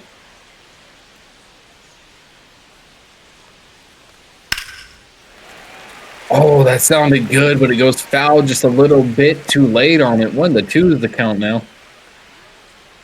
88 pitches for Lisa Ness. She may be done after this inning. We'll see. You talking about Devers Canuck? Your PS5 will enter rest mode in 10 minutes. Dave's gonna go upstairs, folks. Full count. So we got a full count to Mets in here. She keeps spamming that high away corner to Benji here. And then does that and draws contact. He's got a splinter in his hand. Yeah, that had to have hurt. That's what you get for not wearing gloves. I don't wear gloves, so. Oh, swings at the changeup, goes down on strikes. The second out of the inning and the 7th for Lisa Pinky. Yeah, you had a feeling that was coming. All those heaters. At some point she was going to throw a changeup. You better hope she has an answer for this, man. Art G-Man coming up to bat as he swings at a ball way too low. Yankees bullpen got Jackson and White warming up. Art in the chat says need clutch to kick in. Sheffield, I think, had that swinging stance too. There was a lot of them that swung their bats. And curve goes way too outside. 1-1 the count now. Dave's still chilling on first. I was thinking one of them was like Kipnis or Eucalyptus. I don't know. One of those dudes. I could be wrong. You said Kipnis and Eucalyptus, and all popped in my mind was eucalyptus. And G-Man goes down looking on strikes. The 8th strikeout for Lisa Pinky as that fan's enjoying it. Up next for the Yankees to try to extend some insurance runs. Tommy Gunn, fucking Ray, and Yogi Barr. Leading off for the Yankees, the second baseman, Tommy Gunn. Oh, you call it. Okay, I got you, crazy.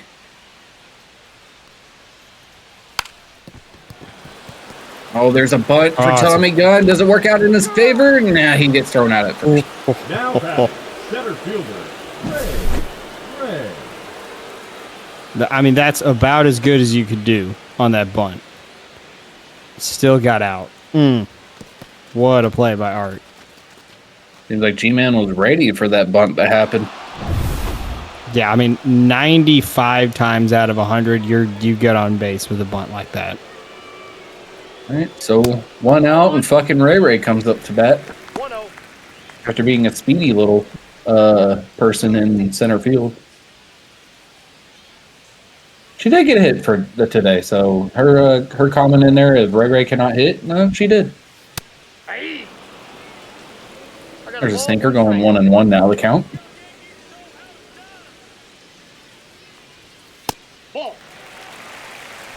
Another ball. Remember, this is a relief pitcher because Chris Lee got taken out in 3.1 innings. This is Colin Selby going for his 16th pitch of the night. That goes for a nasty 98-mile-per-hour strike.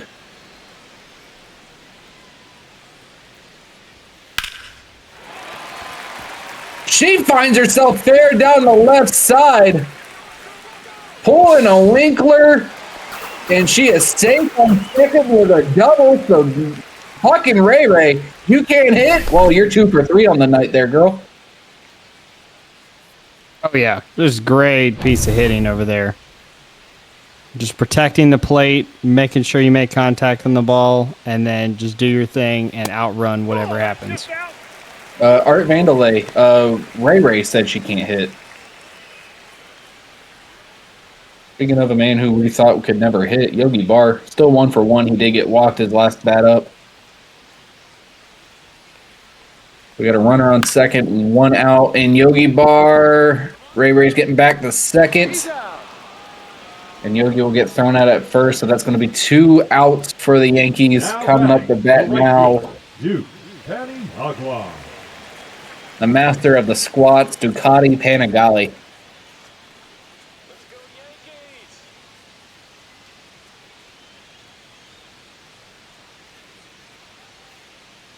Nice play, dirtbag piece. I never understood how someone could legitimately hit a baseball like this. As he does it goes foul to the left side. How the hell does he have... Obviously, I'm looking at his thighs. He's got the fucking leg power to do it.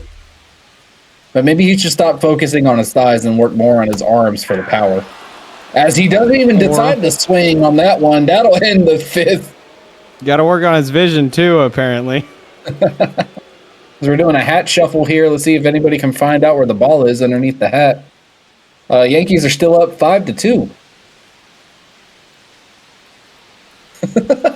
Dave reminding Art Vandelay, I'm literally on your team.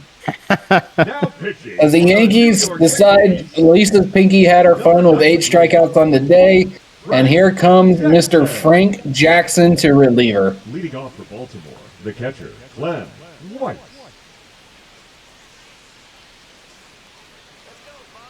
Flamsy Whamsy will come up to bat. Still 0-1 for today. I believe she's been walked twice now. I believe Yankees it was, bullpen still warming up people with Rodriguez and Rhodes. I believe it was just the one walk. I could be wrong. Oh, so this is their third at bat, probably. Honestly. Yeah, I believe I don't it's know. The Yankees going to Grand Slams got me all sorts of fucked up on lineups right now. I mean, they don't have them often, so I can't blame you. Crazy says it was in the right hat. Nope. A little bit too low. Umpire calls the second ball. That's ball 3. Now we got a 3-1 count. Anastasia on deck as always.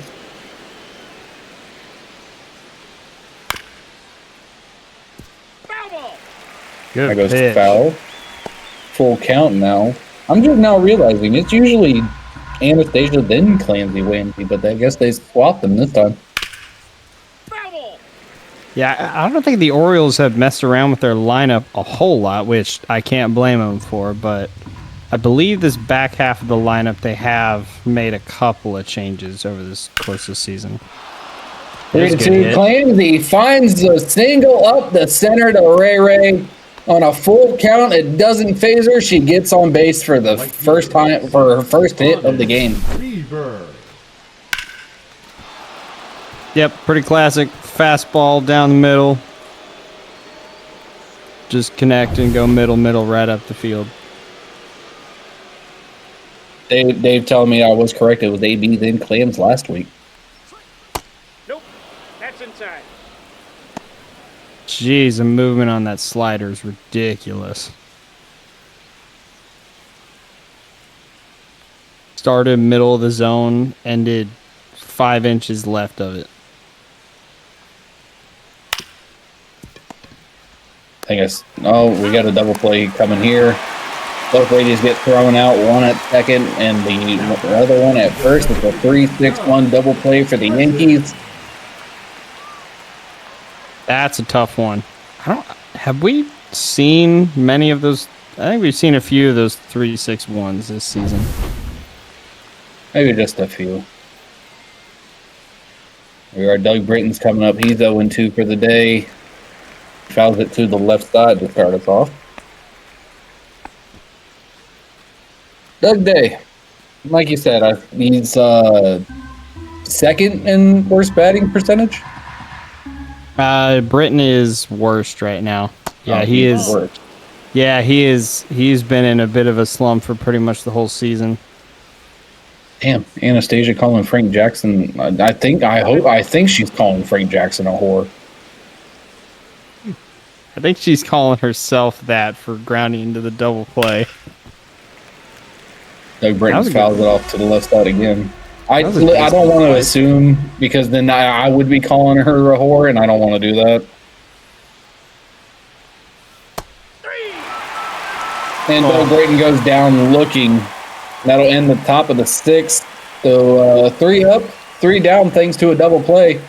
And we restart the lineup for the Yankees. Doug Day, Churchill, and Belitsky.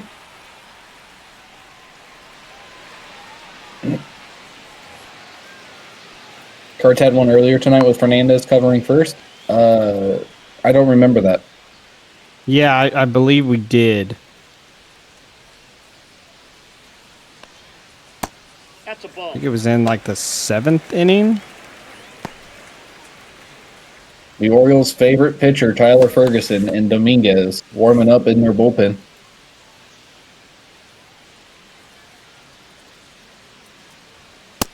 Caller that we may hear an ass whipping live on the air. 1-1 the count now for Dougie Day. Made that 1-2 now on the foul ball. To be fair, she may be giving Churchill an ass whipping for the Grand Slam earlier to go up 3 on her team.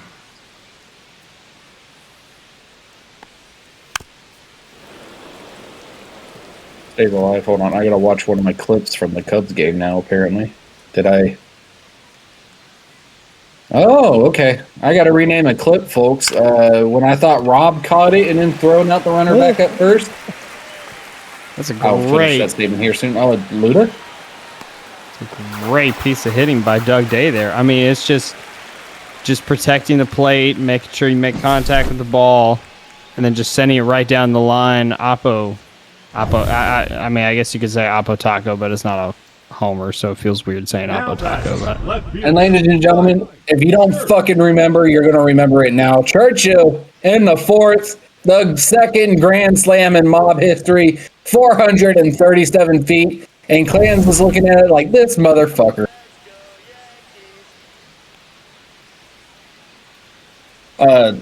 Back to what I was saying before. That is called a ball? What the fuck? There was 2 errors made on one of the plays for the Cubs. They said when the runner going to second was tagged and for the double play, but that was actually a catch. And I said the catch was made by Rob Foraker.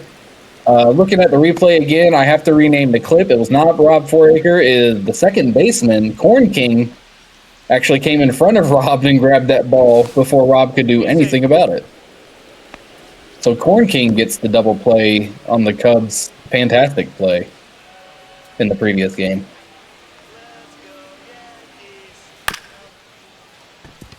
That ball bounces over the pitcher. Butcher's there to throw it over to first, and the runner will advance to third with 1 out. Yeah, it's not a complete loss of an at-bat, even though he got out. Shut the fuck up, Eagle. Right? I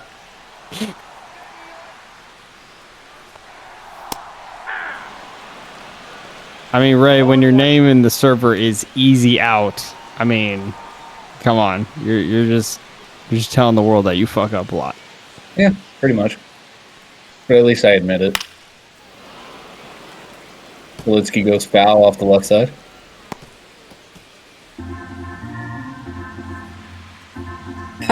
Grizzly's got my back. At least someone is making clips. Ball, that's inside.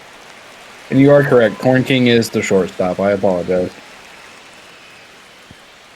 Oh, yeah, Rob's the second base. I'm losing shit, man. For some reason, I was thinking Rob was like a fucking first baseman. Yeah, I mean, Rob literally named one of his kids after an MLB second baseman, so there's no other position he was going to play. You are correct, Rob. I will fix it after tonight's game. Those Yankee fans wants Delaney to sign his jersey, and he doesn't even have a jersey on. He has a fucking T-shirt. Typical New York education. Plus, it's black, too. So he just has a Sharpie. There's still Sharpies. Yeah, I mean, yes, but who's carrying, like, white silver Sharpies around all the time? It depends on what I'm wearing. Delaney, we named her fish after you. Okay, that's crazy. Sign of the night, folks. Sign of the fucking night. Delaney is a fish. That's ball 2. 2 balls, 2 strikes. See, they only have a fish because that's the only pet they can afford. I mean, we are in New York. One screws up on the deck. A full count for Delaney with 2 out. Runner still on third. And he goes down looking. That runner gets stranded on third, and that'll end the 6 on some beautiful pitching by the Orioles there. Yep, low and away pitch. That will make for a good full count pitch every time. The Godfather in the chat says, "Does that sign mean Delaney sleeps with the fishes?"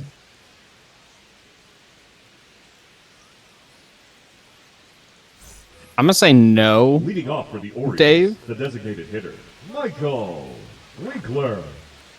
But Dave is gonna think whatever he wants to think. So. Top of the 7th here, 5-2. Still the score after the grand slam for Mike Churchill of the Yankees. We got Michael Winkler up at bat now for his third at bat. Off the plate, ball one. Joe says, I'll fist fight anyone who tried to send me to sleep with them. You're a fish, so. Winkler pops that up, goes in the right field. Ducati's there to catch the first out of the top of the seventh. Dave says, you don't tell the girlfriend no, Kevin. The left fielder, Greg Luna. I mean, he's not wrong, but that also just goes for everyone, so. No one tells their girlfriend no. Here you are, Greg Luda. Doesn't mean I need to sleep with my kind. So he's calling himself a fish, huh? I feel like we're getting borderline racism now. Kind of want to stop the conversation. We're all putting labels on each other now. Let's go for a second straight there. 1-2 to count now. 1 out. No runners on base here in the top of the seventh. And he flings that absolute trash. That probably hit him if he didn't swing. Dave Dirtbag. That was speaking of trash, you got Dirtbag coming up now. That was one of my MLB The Show swings. Luda, what was that? I got you on that. I got you on that reference, Joe. Dave Dirtbag pops it up, goes into left field, and Belitsky is there to catch it. So 3 up, 3 down for the Orioles, and they are running out of time. Ladies and gentlemen, time to take you out to the ball game. Now pitching for Baltimore, number 58, Cionel Perez. So to sing it at a ball game, does everybody really think that they're not actually at a ball game right now? Leading off for the Yankees, the designated hitter, Mike Train. What is the story behind that song? I do not know. I don't know. Joe, you should know I watch that shit all the time. I invited you to that damn server.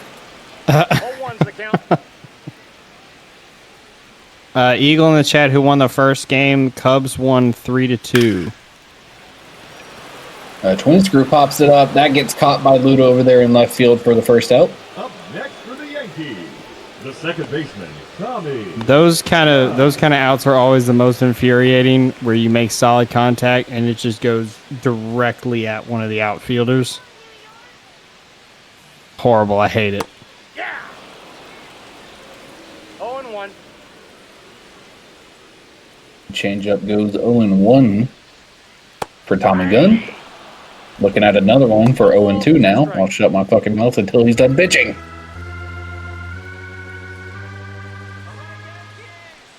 Eagle says perfect if we drop a game. It gets grounded to first baseman Benji Matson there for the second out. Center fielder, Ray. And here comes the center fielder for the Yankees. Fucking Ray. Ray got a double, a single. She is a triple and a home run shy of the cycle. Let's start up that prediction. Who's going to hit the first cycle in mob history? Nope. Someone got one hit away. I can't remember who it was. There was a couple people who got one hit away. There was one that was a home run away, and there was one that was a triple. Yeah, we have yet to see a 4-hit game in this league this season. There's a ton of 3-hit games, but no one's gotten to 4. 2-1. Speaking of the song, the people don't know they're at the game due to the amount of weed in the air in NYC. That's crazy. Probably like that out in Denver, too. Fucking Ray chases one, but that gets down for a base hit single.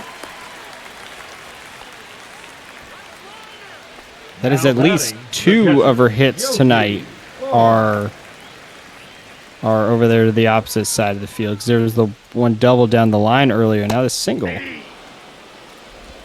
Bar 1 for 2 up the bat now as he looks at a strike 1. That song was co-written by Billy Martin and Earl Weaver. The original song was "Kick Me Out of the Ball Game." I like that one better. Let's sing that one instead. Oh man. That gets caught by Dirtbag, and that'll end the 7th inning. Almost That's a a tough beautiful one. hit by Yogi there. I keep interrupting you. I'm sorry. No, it's fine. Oh, fuck. Here comes Slenderman again. For the Yankees, This is even worse than our pitcher. What the fuck? It is Slender Man. Francisco. Goodness. Leading off for Baltimore. Benji Madison says kick Ray out of the mob booth. So I'm going to do the tune of Take Me Out of the Ball Game. Listen, I'm singing that song every time I'm at bat. What the fuck do you mean?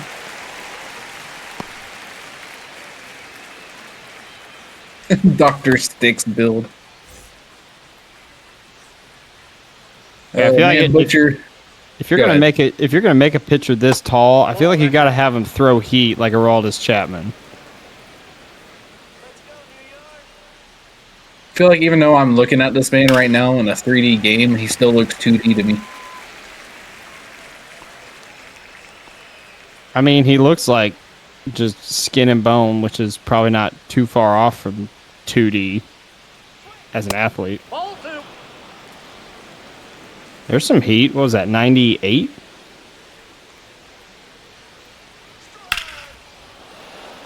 Oh, that gets popped up by Butcher going to center field. Ray's there to collect it, though, for the first out in the top of the 8th. Now batting, the first baseman, Benji Matson. So we've got the really tall pitcher. We got the really big pitcher with King Large in St. Louis. We got the submariner with Rocky Beers in St. Louis. What is the next crazy pitcher build in this league? Who's going to be the shortest pitcher? We need like a 4'10" pitcher. Oh, we got to have like the I can't remember the name of that. The one like 8-year-old that got thrown out in an exhibition game one time. First name, I think his first name is Eddie. I can't remember his last name. Okay, Grant, it's the next crazy pitcher you see, our closer. We already have a big person, though. That's King Large. Benji chases that one way outside for the second out. Now batting, the third baseman, Art G-Man. Eddie Grandel.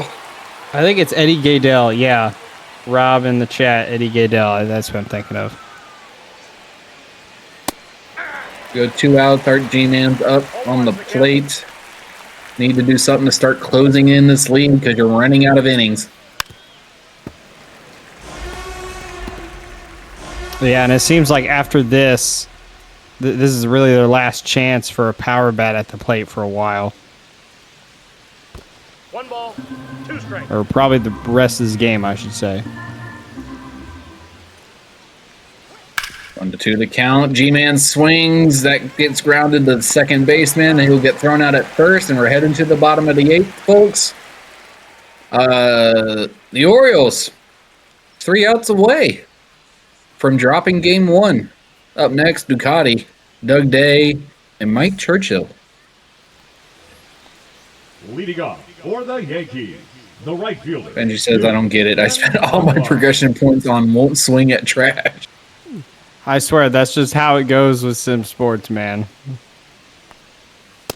Ball 1, no strikes. Ooh, Ducati almost just got hit by Perez there. Yankees fans are not happy about that one.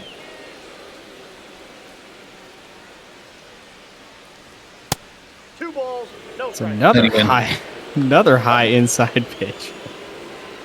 I wouldn't be happy either if I had to rent a studio apartment that cost me over $1,500. Yeah, that's fair. 2-1 the count now for Ducati. 0-3 on the night. Hoping he can get his first hit of the game.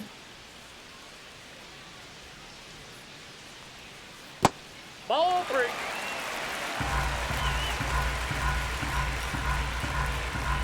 Well, you know this one's going to be in the zone, more than likely. 3-1. Never mind. And Perez says, shut your mouth, I'm throwing him a ball. Now batting, first baseman, Doug. Winkler says Ray and Kay can no longer cast an oath game. Oh no. Anyway. What, Gets up center field. Dave stops it, but he can't catch it. That'll move the runner to second and a safe at first. What could have been a double play is a base hit for, I believe, Doug Day. Yeah, that was not great. By who is that at short? Is that Dave? I think it is. Is Ray just non-racist? Oh my gosh. Oh, that was robbery by Art right there. That would have brought in probably a couple runs. Oh yeah, probably. That's the second good play he's made tonight, aside from thrown out. Who is that? Ray on the bunt? I want to say so. Yeah. Up next, you got Bullet Belitsky. As you look at the left on base, Orioles had 5 people left on base, and the Yankees have 9, but the Yankees lead 5-2. That's the thing with the Yankees. They get a lot of hits. They just haven't put a whole lot up on the scoreboard. 2 strikes, 2 men on base, 1 out, and he stays alive.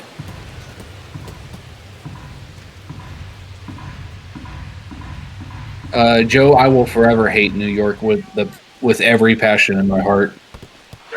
Trash ass city. Oh, wild pitch. Nobody advances though.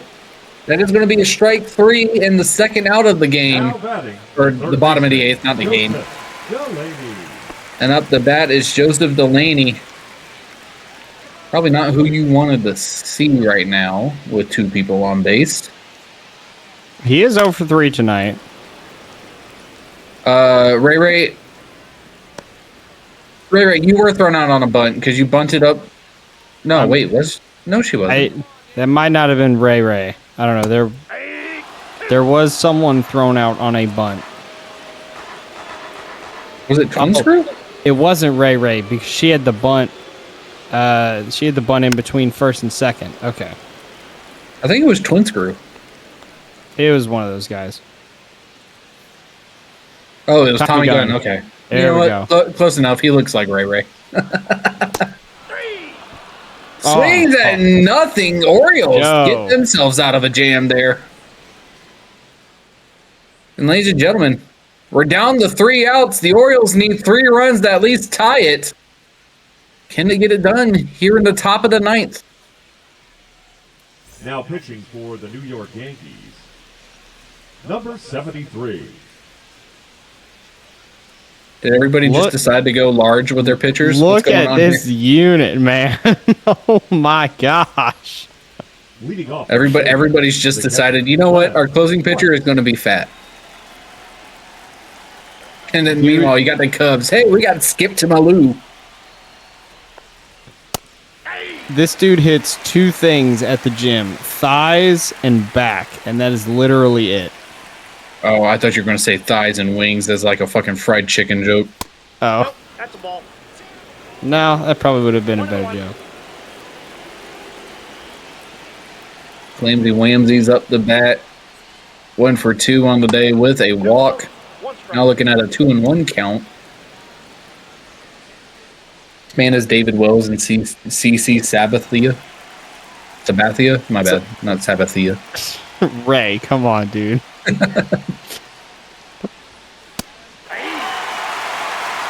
2-2 now the count for Clamsy Whamsy.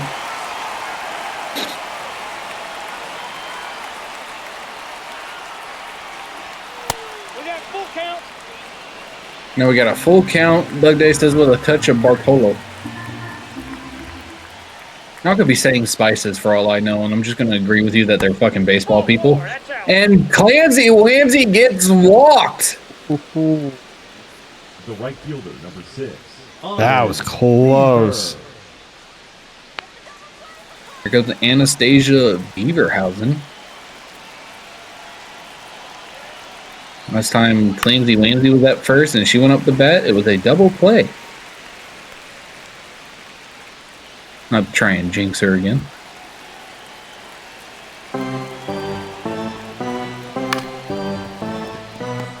Uh-oh. I feel like I just did that. Nope. Okay. No. Fielder's choice takes Clams out at second. Anastasia gets her first hit. and stays on first. Yep, she's too quick.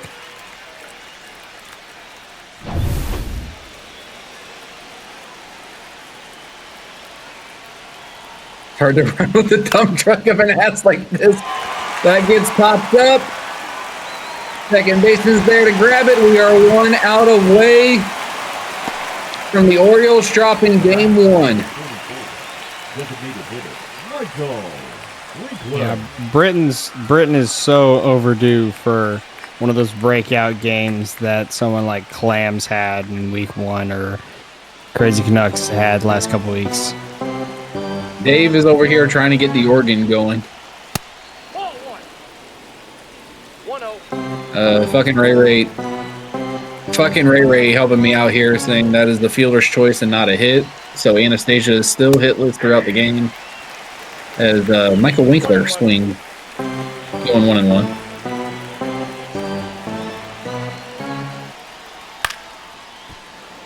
That gets popped up, and there's the last out straight to the shortstop, and the Yankees off of a go-ahead grand slam wins the game 5-2 and stays alive for the third place running.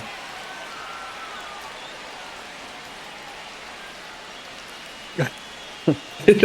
Finally.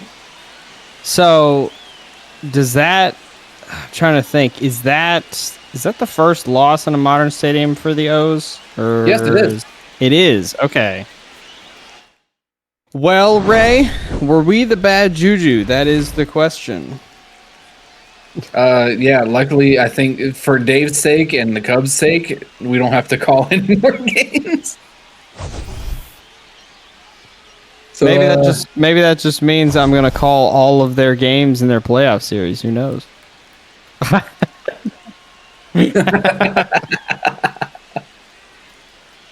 Well, it started off as a competitive matchup here in the first couple innings. Right there, up until the fourth, Churchill decided, you know what? I'm going to go yard. And brings in 4 for the Yankees to take the 5-2 lead, and that is the final score of the game. The win belongs to Lisa Pinky. The loss goes to Chris Lee, and the player of the game, surprisingly, goes to Lisa Pinky. I mean, you can't argue much with 0 earned runs in 5 innings. That was a really solid outing. Really solid outing for Lisa Pinky. I think the other thing was also the relief pitchers for New York also pulling their weight and keeping that O's offense at bay. That's been a struggle all season for pitchers of all kinds against this O's offense, but not tonight. Yeah, the Yankees definitely put on a show tonight, but yeah, they finally got some more run support, which is what they've been looking for the past few weeks. They've been struggling to score some runs. Finally got it tonight, and it paid off. All right, ladies and gentlemen, we'll run through the stats here real quick. The loss belongs to Chris Lee, pitched 3.1, had 7 hits, 6 strikeouts, 3 players walked, and had 5 errors on the day. Clamsy Wamsy went runs. 1 for 2. What's up? ER's earned runs. Oh, my bad. All right, you know what? I liked it better when you had errors, okay? Clamsy Wamsy went 1 for 2. She did get walked twice and struck out once. Michael Winkler 1 for 4. The Man Butcher 1 for 4 with a run, and Dave Dirtbag went 0 for 4 on a run.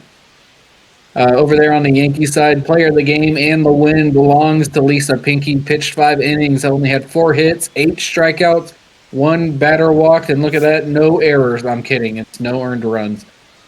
Mike Churchill 1 for 5 home run. The home run, which was a grand slam, which brought in 4 RBIs or 3 RBIs. Guess he got an extra one somewhere else, and a run. Fucking Ray went 3 for 4, had a double and a run. Doug Day went 2 for 4, had a double and a run, and Mike Twinscrew went 2 for 4 and an RBI. So we'll quickly go into the box score. Joe, shut the fuck up. Did we say Dave Dirtbag had a 0 average today, but he did get on base off of a wild pitch by Yogi Barr. Butcher 2.25, Benji 2.5, Art 2.5, Clamsy Wamsy with a 0.5, the highest average on the Orioles today, and Winkler also had a 2.5. RBIs belong to Benji Matson and Art G-Man. Grounded into a double play belongs to the one and only Anastasia Beaverhausen. And a wild pitch by Chris Lee. Had a 13.5 ERA on the day. That is terrible. Yeah, that's not what you're looking for. Over on the Yankees side, a 0.5 for Day, a 0.2 for Churchill, a 0.4 for Belitsky, a 0.5 for Twin Screw, a 0.75 for fucking Ray Ray, and a 0.33333 repeating, of course, for Yogi Bar. Double bases for fucking Ray Ray and Doug Day. Home run for Mike Churchill, an RBI for Twin Screw, and 4 for Churchill, and a hit by pitch by Doug Day. An error by Bullet Belitsky and Yogi Bar for the Yankees, but they still get the job done. A wild pitch by Lisa Pinky. Lisa Pinky, like I said, ends on the day with 8 strikeouts. So 11 strikeouts in total for the Yankees today. We'll go through the game log real quick. Keith, you got any little special insights from this game 1?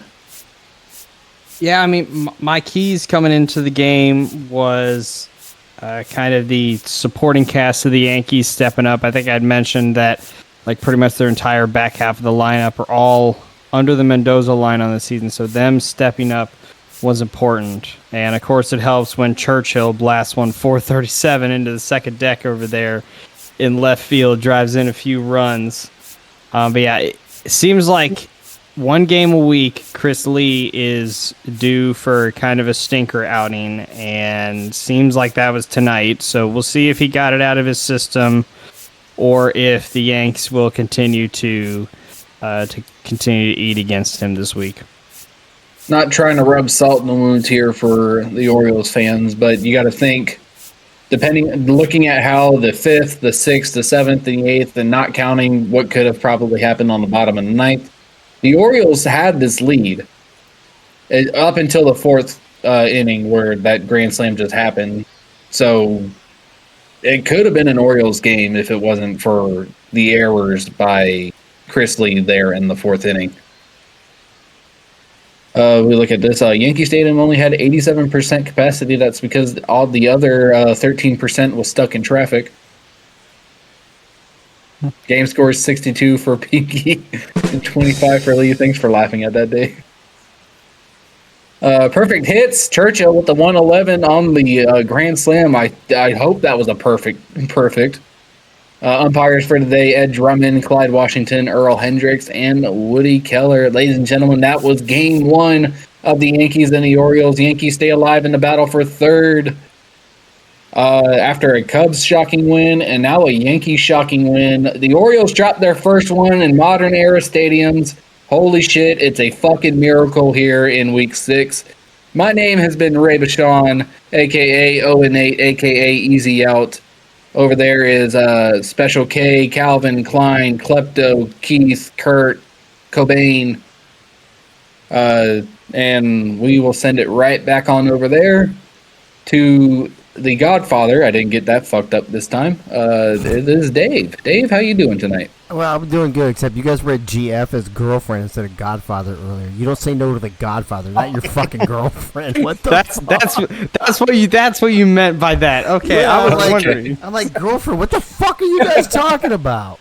Well, we were on the conversation earlier, and I was just like, okay, I think we're just continuing it. Oh my god, already. Anyway, okay, Orioles dropped to 11-5. Cardinals dropped to 9-7. So that's still a two game lead. Yankees and Cubs, of course, they both win because all of this shit has to go down to the wire, right? So 11-5, 9-7, 6-10, 6-10. Which, honestly, I think that pretty much solidifies Orioles have the number 1. No, we can. Well, oh yeah, because we have the tiebreaker. If you tie, you have the tiebreaker. So Orioles take number 1. Yep. So so then we just so tonight with the loss we clinched the first seed. Actually, we clinched it earlier, technically. You clinched it with the Cardinals loss, so you're fine. I agree with that. Yeah, and then I guess then Cardinals have also clinched number 2 seed as well. Yep. Yeah, they can't as a catch up. result. Which was automatically given because I don't think any of them was losing their home field advantage. So it's all going to come down to Yankees and Cubs for 3 and 4. Who's going to play the Cards? Who's going to play the Orioles? That's it. Pretty much. That's awesome. Before you guys go, real quick too, just a quick reminder: tomorrow night, night 2 here of Week 6. In Game 1, we will have David Leathers on play-by-play with Gunny as his analyst. And in Game 2, Chris Lee will be the play-by-play with Bo Martin Jr. as his analyst.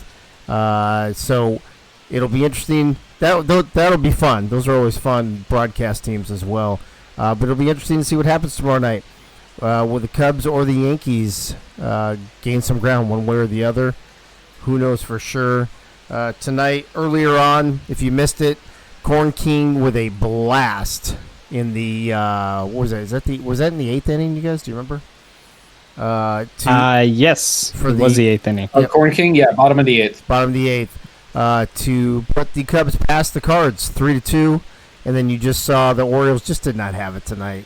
They just, I honestly, I don't know if we did anything well, as the Yankees just kind of took care of business at home and beat us 5-2 off of a Mike Churchill grand slam. Now, it's not the first grand slam, so he won't get 4 points, and I feel like that deserves more than a 2 home run thing, so he'll probably get 2 or 3 points for that, because, I mean, grand slams are a big fucking deal, especially in this game, because it took a close game and turned into a blowout. So congrats to Mike Churchill.